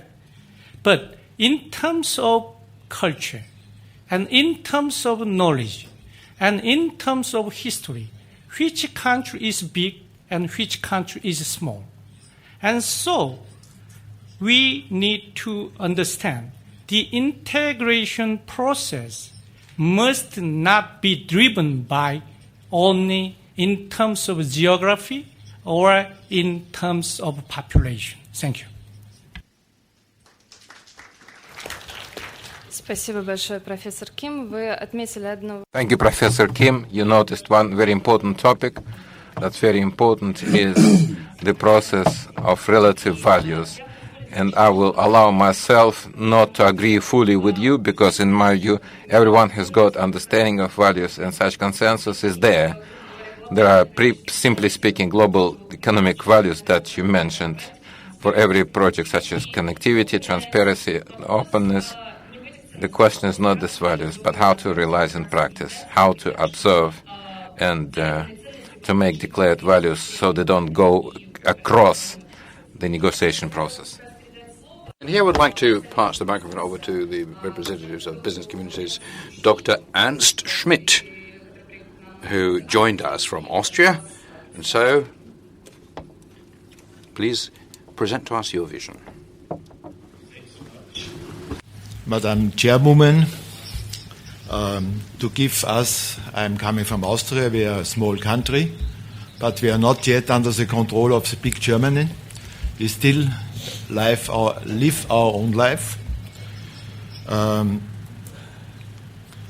would like to thank the International Affairs Council having me at this very exceptional bilateral friendship conference. It's also an honor to me to share my points in a multilateral framework, and I would congratulate China for their achievements. The rise of China is at least as big as the rise of the United States around 100 years ago, when even at the time when we had the start of the second 30 wars in Europe, with World War I, with the creation of the Federal Reserve System. And I think it's great to have with the new Silk Road initiative a participative model for cooperation and collaboration where everyone can join and contribute. And not an exclusive club model like we are trying maybe via the trade agreements like TTIP, etc. As China, we're trying to overcome the strategy of divide and impera, or divide et impera, or divide and conquer. The new Silk Road initiative is also a little bit comparable with the Marshall Plan the US have given Europe after World War II. Today, I am acting also in my capacity as the chairman and herald of the Danube-Marco region Business Week and Strategy, a region which is more than 100 million people with a GDP of around more than 1.6 trillion euro, and it includes all countries along the Danube River into the Black Sea, starting from Baden-Württemberg, Bavaria, down to Hungary, Austria, Czech, Slovenia, Croatia, Serbia, up to the Black Sea region. It is more or less a river model, a little bit like the Yangtze River model. This is river-based, and also it could maybe applied also to the Volga River model,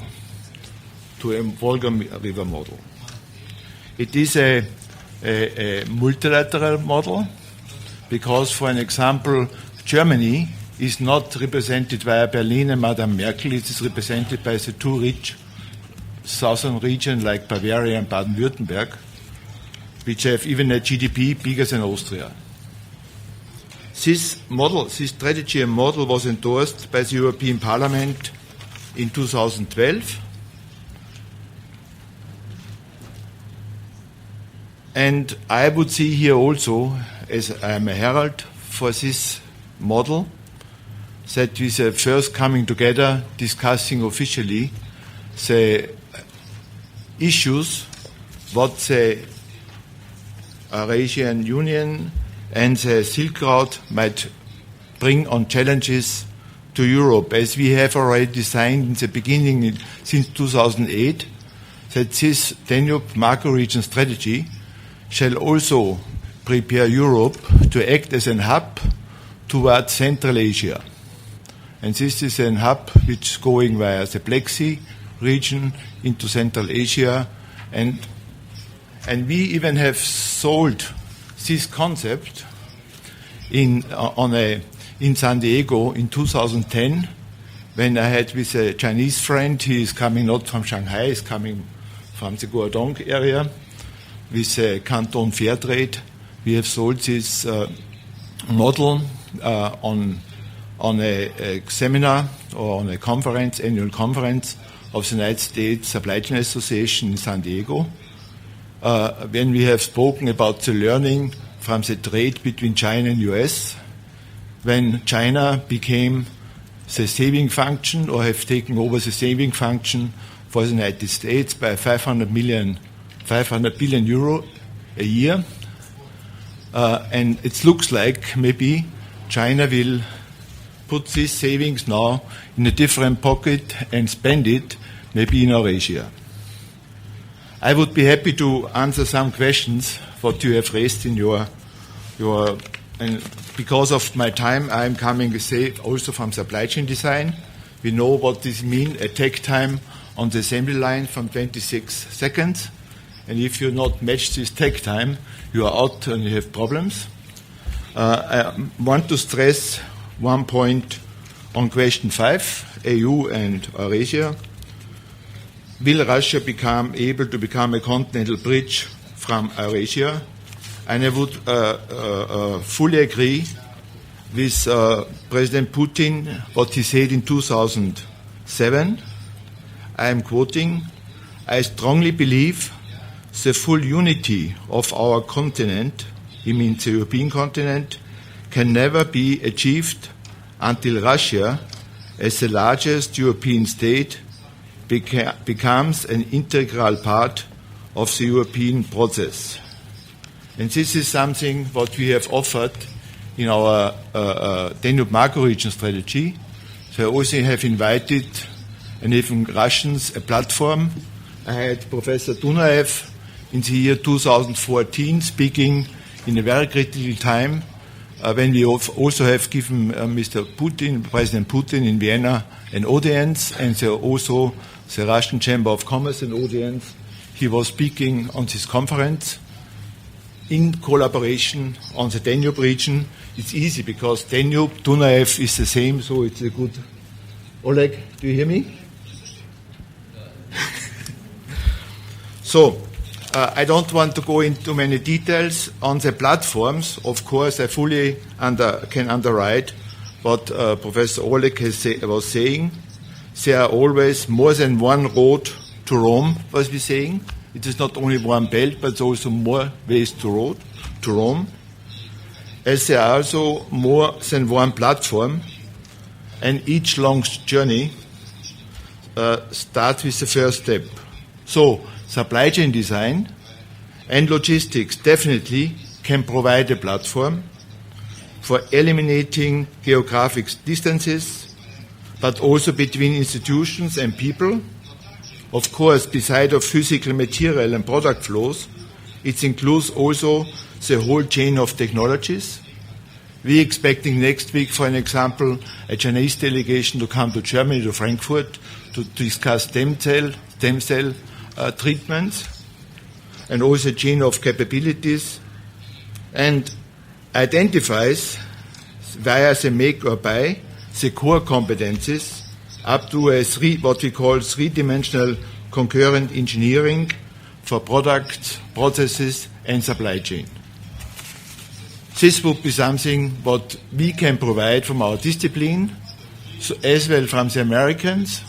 So I am also representing the United States Supply Chain Association. We have 150 roundtables all over the world, and even we made already, and even in 2012, with the Eurasian Logistics Association in Moscow. Thanks so much, Madam. Спасибо большое, доктор Шмидт.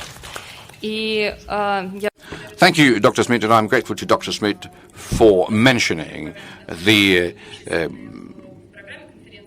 points which were listed in the agenda of the conference.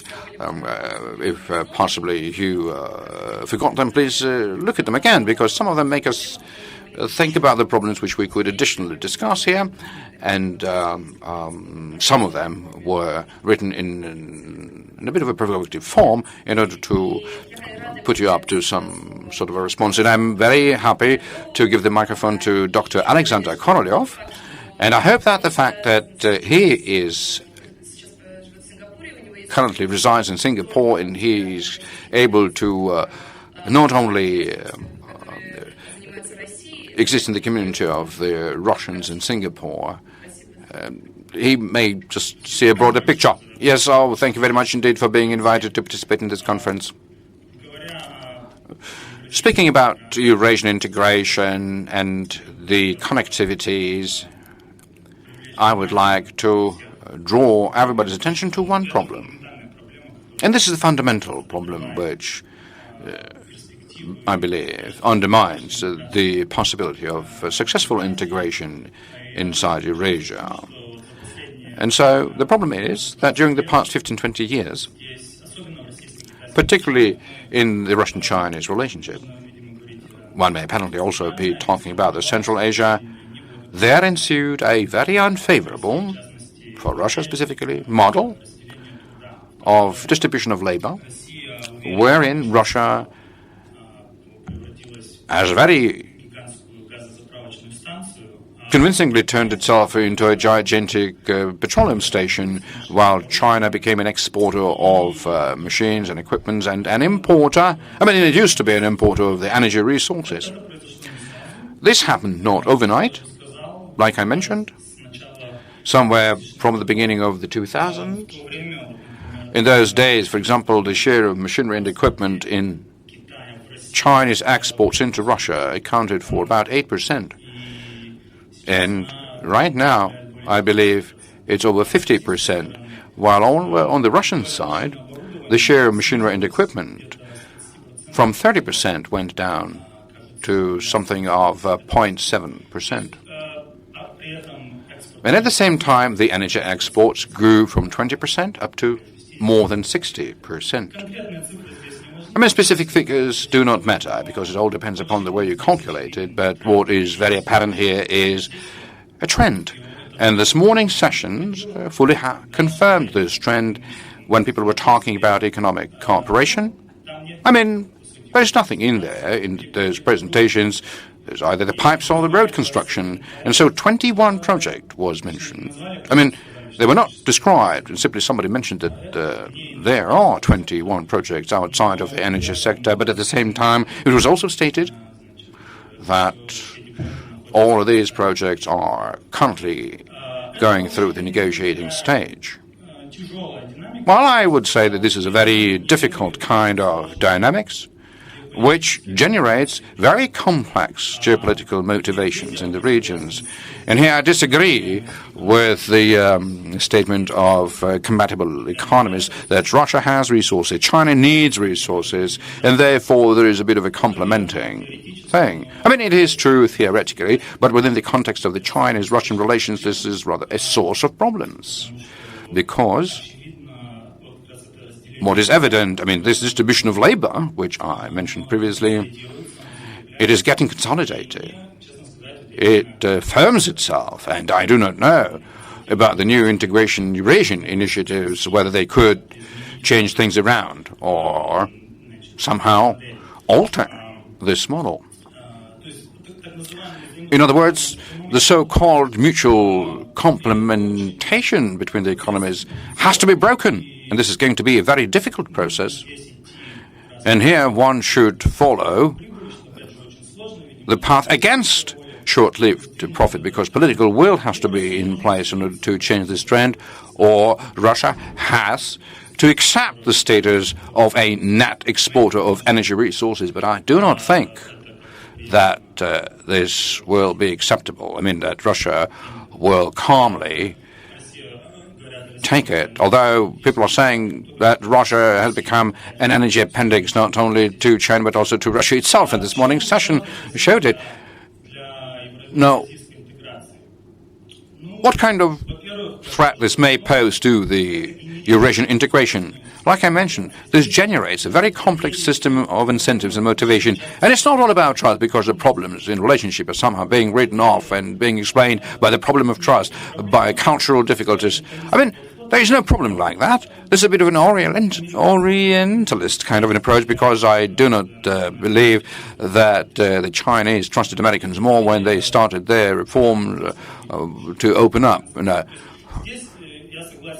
Where this trust is stronger, to the Americans or to the Africans.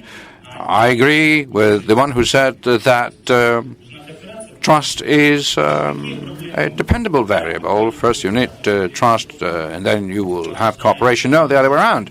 Cooperation leads to trust. But, first of all, this is unwillingness to accept compromises, because for China, clearly, Russia is becoming more and more dependent upon the energy resource market, and it is very much bound to the processes taking place in this industry. And so, quite naturally, what kind of a compromise you want to have, there's not going to be any way out of it, whatever you think. And again, an unwillingness on the part of China to invest into setting up manufacturing facilities in Russia. What for? I mean, there's nobody to blame. I mean, no way I'm trying to accuse the Chinese sides. They're doing everything right. It's just that there's no interest in it. It's not about lack of trust. It's about the lack of economic interest. Now, the geopolitical problems in the Central Asia come from this as well. Being on different sides of the fence, so to say, in the area of energy trading, China the buyer, Russia the seller. Of course, the seller wants to buy, dearer. The buyer wants to buy cheaper. And this in itself creates a lot of discrepancies.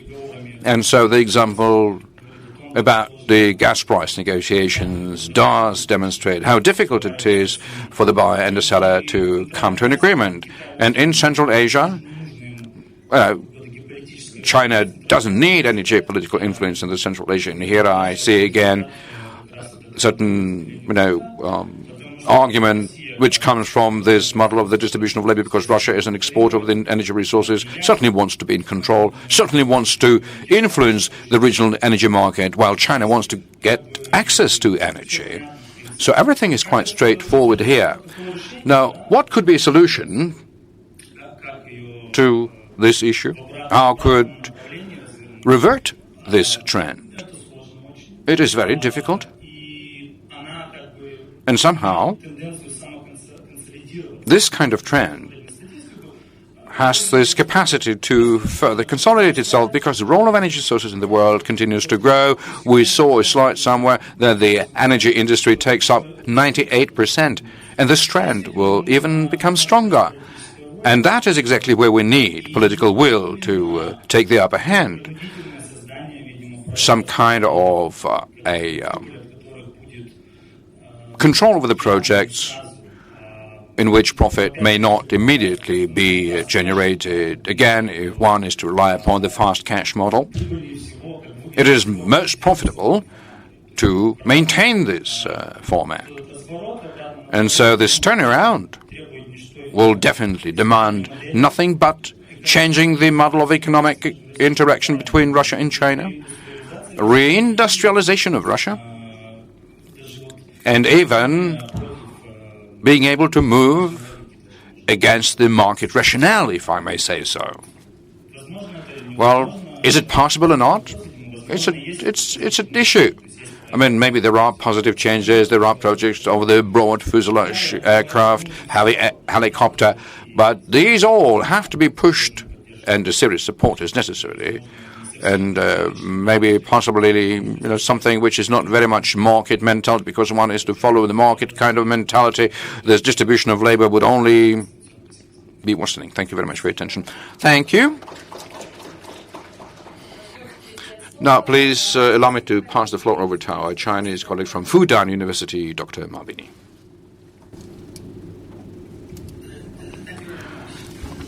I'm the last presenter of the 2 days conference, and it might be easier for me to make my presentation because a lot of thoughtful ideas have been published by another distinguished presidents, but it is also difficult for me because most of the things have been discussed. And I want to make a brief introduction about my presentation. Some presenters had showed their disappointment and goodwill towards the cooperation among China and the Eurasian countries today and yesterday. As we know, Eurasian countries had tried more than 2 decades to improve their economic cooperation in this region. We have proposed a lot of promising economic and humanity projects in the last 2 days. Of course, they are very important to the development of Sino-Russian relations and collaboration among China and the Eurasian area. The problem is, do they much more important than those failed projects in the past? I think it's very hard to say that.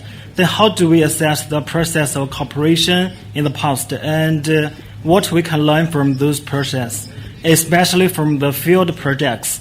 According to our panel's topic is about the rules for multilateral collaboration in Eurasia.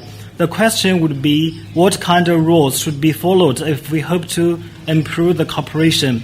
I will briefly introduce 3 of them, which are crucial to China's deep involvement in Eurasia area. The first one is patience. Most of us might agree with the ideas about the critical role of the trust in the cooperation among China and Russia, China and other countries in this region. It's no doubt that trust will contribute to the collaboration in economics and other fields. But what's the meaning of the trust? Its contents not only include trust they can benefit from cooperating with each other, but also include they can build up foundations for the cooperation in the future. That means both China and its counterparts in the Eurasia area should be more patient to prepare for their sustainable cooperation and do not let the anxiety dominate the process. That means do not the wheels of cooperate to be the burden of the future cooperation. So the rule number 1 is the patient. The number 2 is the simple. As we know, China, Russia, and other Eurasian countries have a lot of common interests, complementary interests in economic fields, as well as the conflict interests. Economic collaborations not only come from common or complementary economic interests, but also from common or complementary strategic and security interests. The latter kind of cooperation depends on lots of non-economic factors, such as the political view, strategic backgrounds, and so on. For those economic cooperation, simple is very important. The rule of simple means does not let the political or security reasons play a leading role among the economic cooperation in Eurasian area, although this kind of cooperation sometimes is rational and necessary. The third one is the market. Related with this rule, optimize the cooperation through market competition should be the rule number 3. At present, many of the Eurasian regional economic initiatives are expected to be driven by the government. At the beginning of those initiative development, such government-led activity is rational, but with the progress of the economic cooperation, the government withdraws gradually and hand over operation workers to market, let enterprise to play a leading role will be necessary for the sustainable development of those initiatives, taking into account the political and economic reality of China and Eurasian countries. The enterprise-led government assistance system would be the main way to development their economic cooperation. In other words, there should be an exit mechanism for the government. Those rules are also very important to the conjunction between Silk Road Economic Belt and the Eurasian Economic Union. For the conjunction, the rule of patience means economic cooperating projects should be based on the economic reality of China or other Eurasian countries and do not exaggerate the potential importance or ability of themselves, especially for China. Optimizing its investment, improving and protecting mechanism is China's urgent issue for the cooperating with the Eurasian countries in recent years. The rule of simple means aware of the difference between geopolitical policy and geopolitical effect of economic policy. The latter one is a spillover effect. It needs China and other Eurasian countries to be very careful and avoid to use economic cooperation and interdependence interdependence as a leverage to pursue the geopolitical goals. The rule of market means government plays different role in different stages of the cooperation development, and the enter and exit mechanism are necessary for the sustainable development in the process of the conjunction between the two initiatives. A good example is the China Railway Express between China different cities to the European different cities. After 5 years stimulating and preparation, China has launched the exit mechanism in order to let the companies competing with each other according to the market rules in last year. Then make more participants could benefit from the logic. That's the brief introduction of my presentation. Thank you, Chairman. Спасибо большое, доктор Мабин. Thank you very much, Dr. Mabin. So, dear colleagues, as was promised, not only those who were mentioned as our speakers, you can either introduce your views with respect to the possibilities of multilateral cooperation in Eurasia, or voice your issue. And in case you're trying to voice your issue, try and address it directly to somebody specific. Yes, you were the first one to raise it.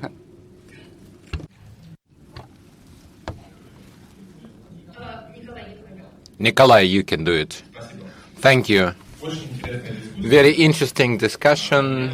I've got a commentary and also question as the one unity in the most appropriate form.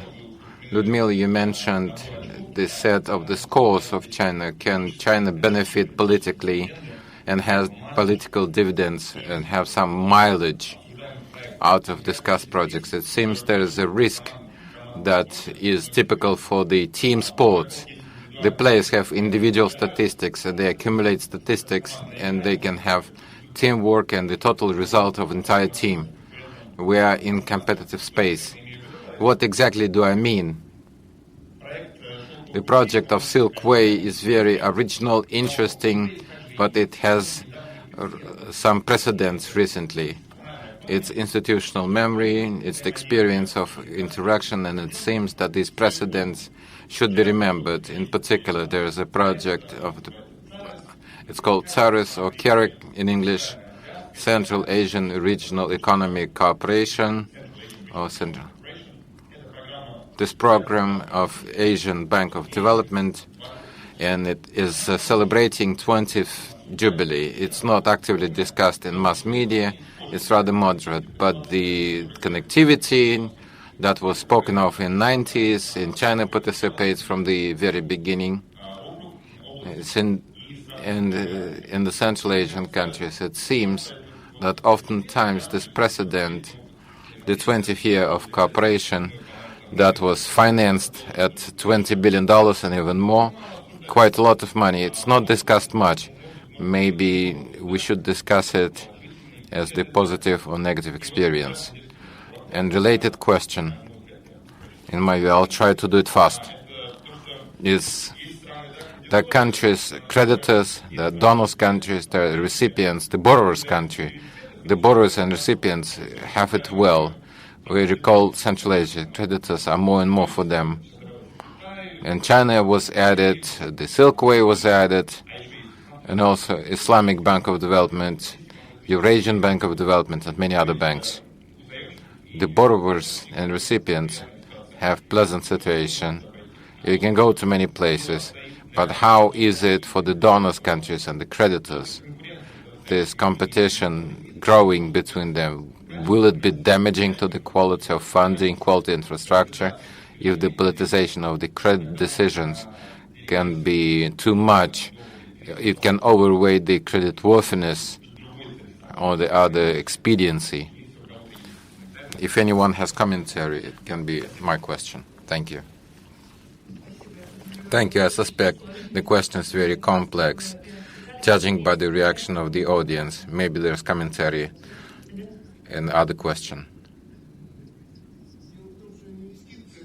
Investment is not donor and credits. Donor and borrowing is the return on investment, time of repayment, investment in terms of payment balance can be considered as the donors and creditors.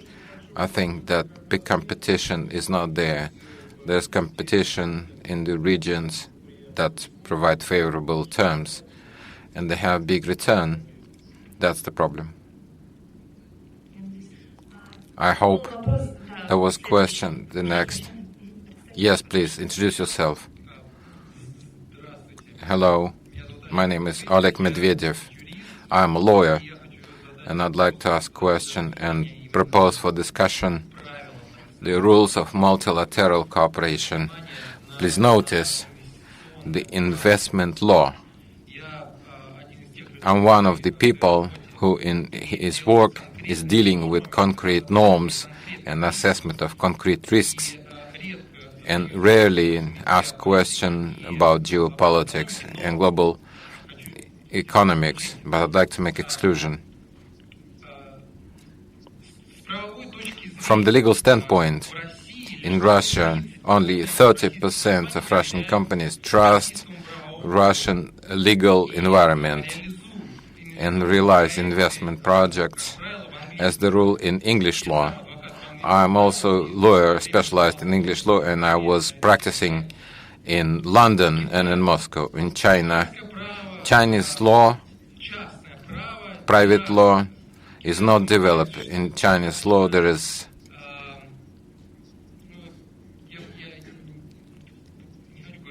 I don't want to say underdeveloped, but rather simple in terms of legal techniques. The contract law does not exist. The civil code and company law also, let's say, in terms of European standards, is not complex. At the same time, we're saying that there's rules of interaction. What does it mean? Our investment projects are realized with the help of English-American jurisdictions. Isn't this the key to new quality of relationships? Simultaneously, European Union has a supranational institute of private law for the first time in the history. For the first time, attempts to create international contract law. There are attempts to create international corporate law, but European countries, European Union are not interested in promotion of such initiatives because the concentration of economic links, concentration of economic disputes is one of the important sources of influence of London, Paris, and other European institutes around the globe.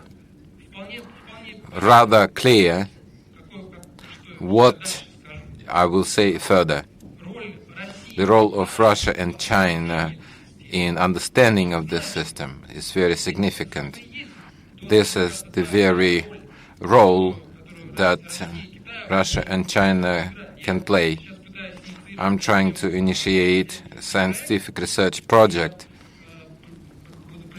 and I'll be appreciative if you express your opinion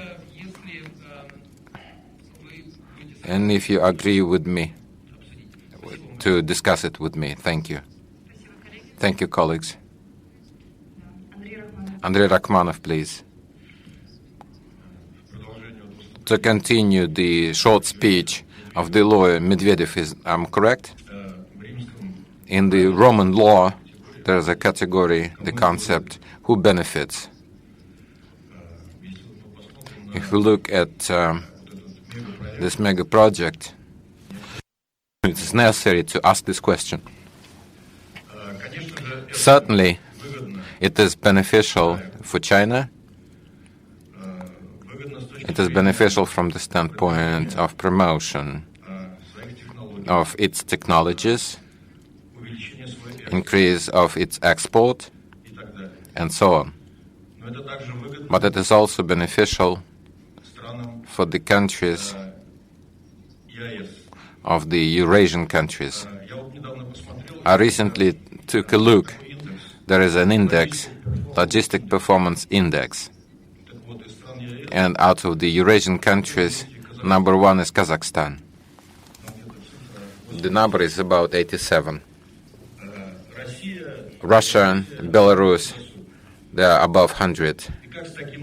How with such index of Logistic Performance Index, how to be part of the goods producing systems,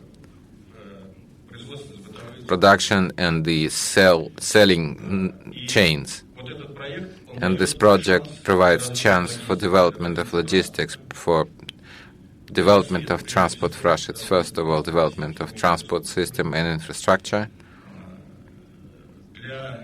For other countries of Eurasia, very important development of infrastructure naturally, and also development of industry development, of export capacity, and so on. And naturally, all the Eurasian countries are interested in foreign direct investments. This is new technologies. This is simplified access to the selling markets, and so on. Very brief, second from the end question. Few words.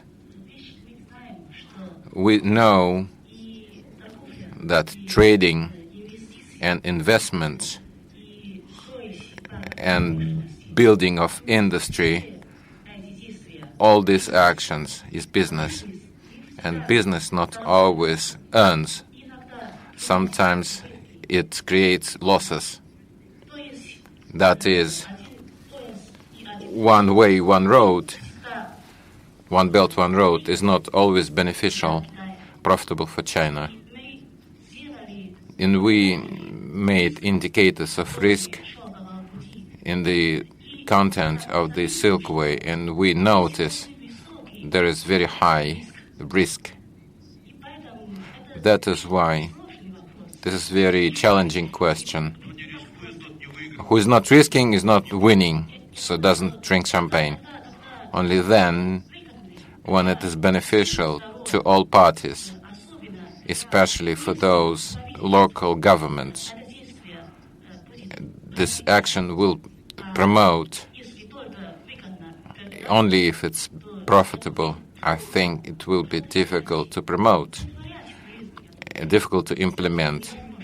It will be impossible completely. Thank you, Professor Uyan. To two members of the fair sex, you will be the first, and the last word will be Alexei Stepunov. Colleagues, my name is Anna Volkova. I represent Chinese gas company that is actively coming to the Russian market.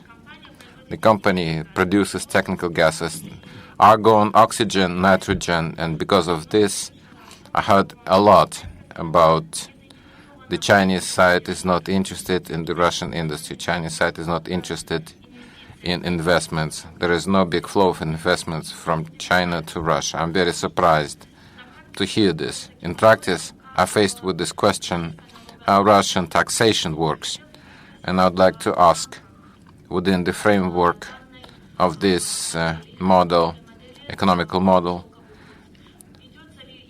Silkway, does Russian side developing any taxation preferences for Chinese private investments?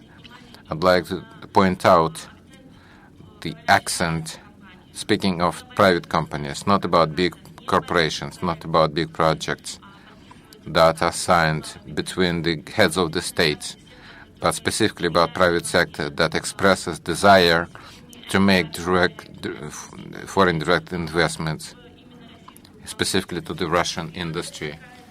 Is there lobbying of some idea? Is there any development of the tax preferences, tax benefits? The thing is that we spoke about advanced development territories, but we face that many private companies bring the product to the market. This product used not in one sphere, not in the Far East, It is applied throughout entire Russia. And such zones are zonal. For instance, we traveled to a huge number of the industrial parks. We looked at the advanced development territories. All these advanced development territories, they are not suitable for selling. They are industrially underdeveloped, and this is very difficult to consider. Tell me, is there tax preferences? Is there idea of the tax preferences for the Chinese private companies? Because this is painful subject. Was it considered from our side? I personally computed logistics. If we deliver from China to Russia the goods, even in the borderline territory, it's 60% logistically. It's impossible to compete, impossible to provide quality merchandise that is competitive for development of industry of Russian Federation in relation to the goods manufacturers of which are already in the market. Yes, I could. Is there any total tax preferences, non-zonal, but for throughout Russia and for Chinese companies? Now we talk about trading preferences. We talk about trade agreements. As for the taxes, nothing was stated. Please, specialist colleagues, any specialists in taxes, please shortly. Afraid not. I saw partly your question is interesting for Boris Aronovich. In the lobby you can discuss. I'm from Vyššia škola ekonomiky, and this question is addressed to the professor who talked about history, culture being additional inherent values for the new Eurasian partner countries. And in the previous session, it was pointed out that in contrast to the model for Bolshoye Europa, larger Europe, the larger Eurasia is not about a political union, but about economic integration. However, my question to you is, how can there be a fusion on equal or enriching grounds of the non-monetary values of the different Eurasian cultures? Я думаю, что профессор Ким это... I think Professor Kim, it's a question to you. For me? Okay, thank you. And I think the integration process must searching or heading for the future. It is not just revival or return to the past days, our glorious past days. It means that we, all the human beings, are now confronting totally different issues from existing model of industry and the existing model of globalizations. And so, for making a new process of integration, then we need to make a better value-add system and better some kinds of balance of mutual interest transfer systems for all the participants. But nowadays, we are now just talking about the infrastructure connectivity and the economic dividends for the participant and the integration parties. But this is not sustainable. As the history shows, if we cannot make a quantum jump from one system to the other system, or innovative technologies come to us, a new industrial model as a production, we will fail. And so I think for the whole Eurasian continent, what is most important? Yes, more highly acceptable values and more highly acceptable visions for our future generations. So I think the Great Eurasian integration and Great Eurasian partnerships can be based on these kinds of values. Thank you. Спасибо большое. Thank you. Once again. Последний, но не менее важный. Thank you. Well, first of all, I would like to say that up till the very last, since the very first minute of the conference, I really feel that I really didn't do it in vain, because it really produced a lot of things, new issues, and a lot of food for thought. So many thanks to the organizers for putting in such a great effort to organize it. So what I would like to note out of what we've heard and some things which was not voiced in a sufficient manner. The first is that we currently live through a very difficult time of uncertainty. Often said about the market volatility, price volatility, but this volatility permeates a whole life, this uncertainty.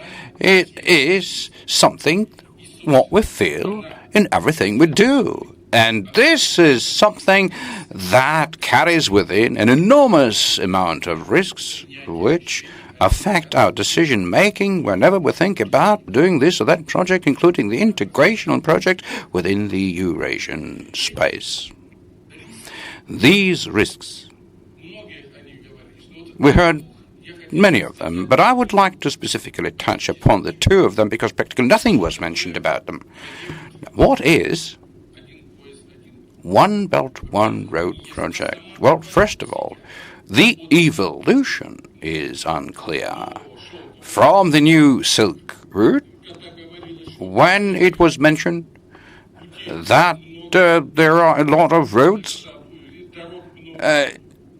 when there is now one road and one way. So what is the core in its evolution? Hard to understand, and that brings about uncertainty. Secondly, this whole mega project and its implementation, and particularly its payback, it will last for dozens of years, but throughout these dozens of years, what will be the way the economy will evolve?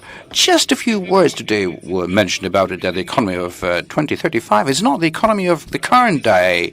Robotics, digitalization of economy, I would completely alter it. Now, last year, during the St. Petersburg Economic Forum, with the representative, one of the speakers, he was telling us about the relationship there, from Adidas company, and he was saying, we in China closed down all of our production sites, having freed 1.5 million people. We've relocated it to Germany, where currently everything is being done by robots.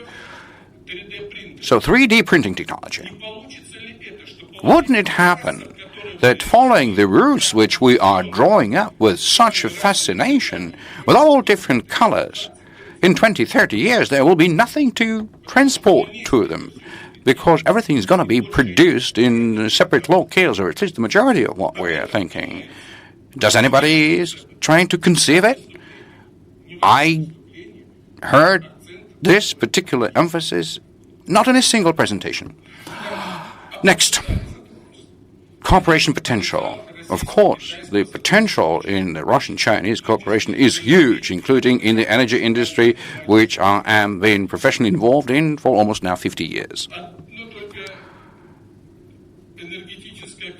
The power circle, the electricity circle, is at least one project standing apart, but the power circle, this is not a technological or economic problem. This is the problem of trust.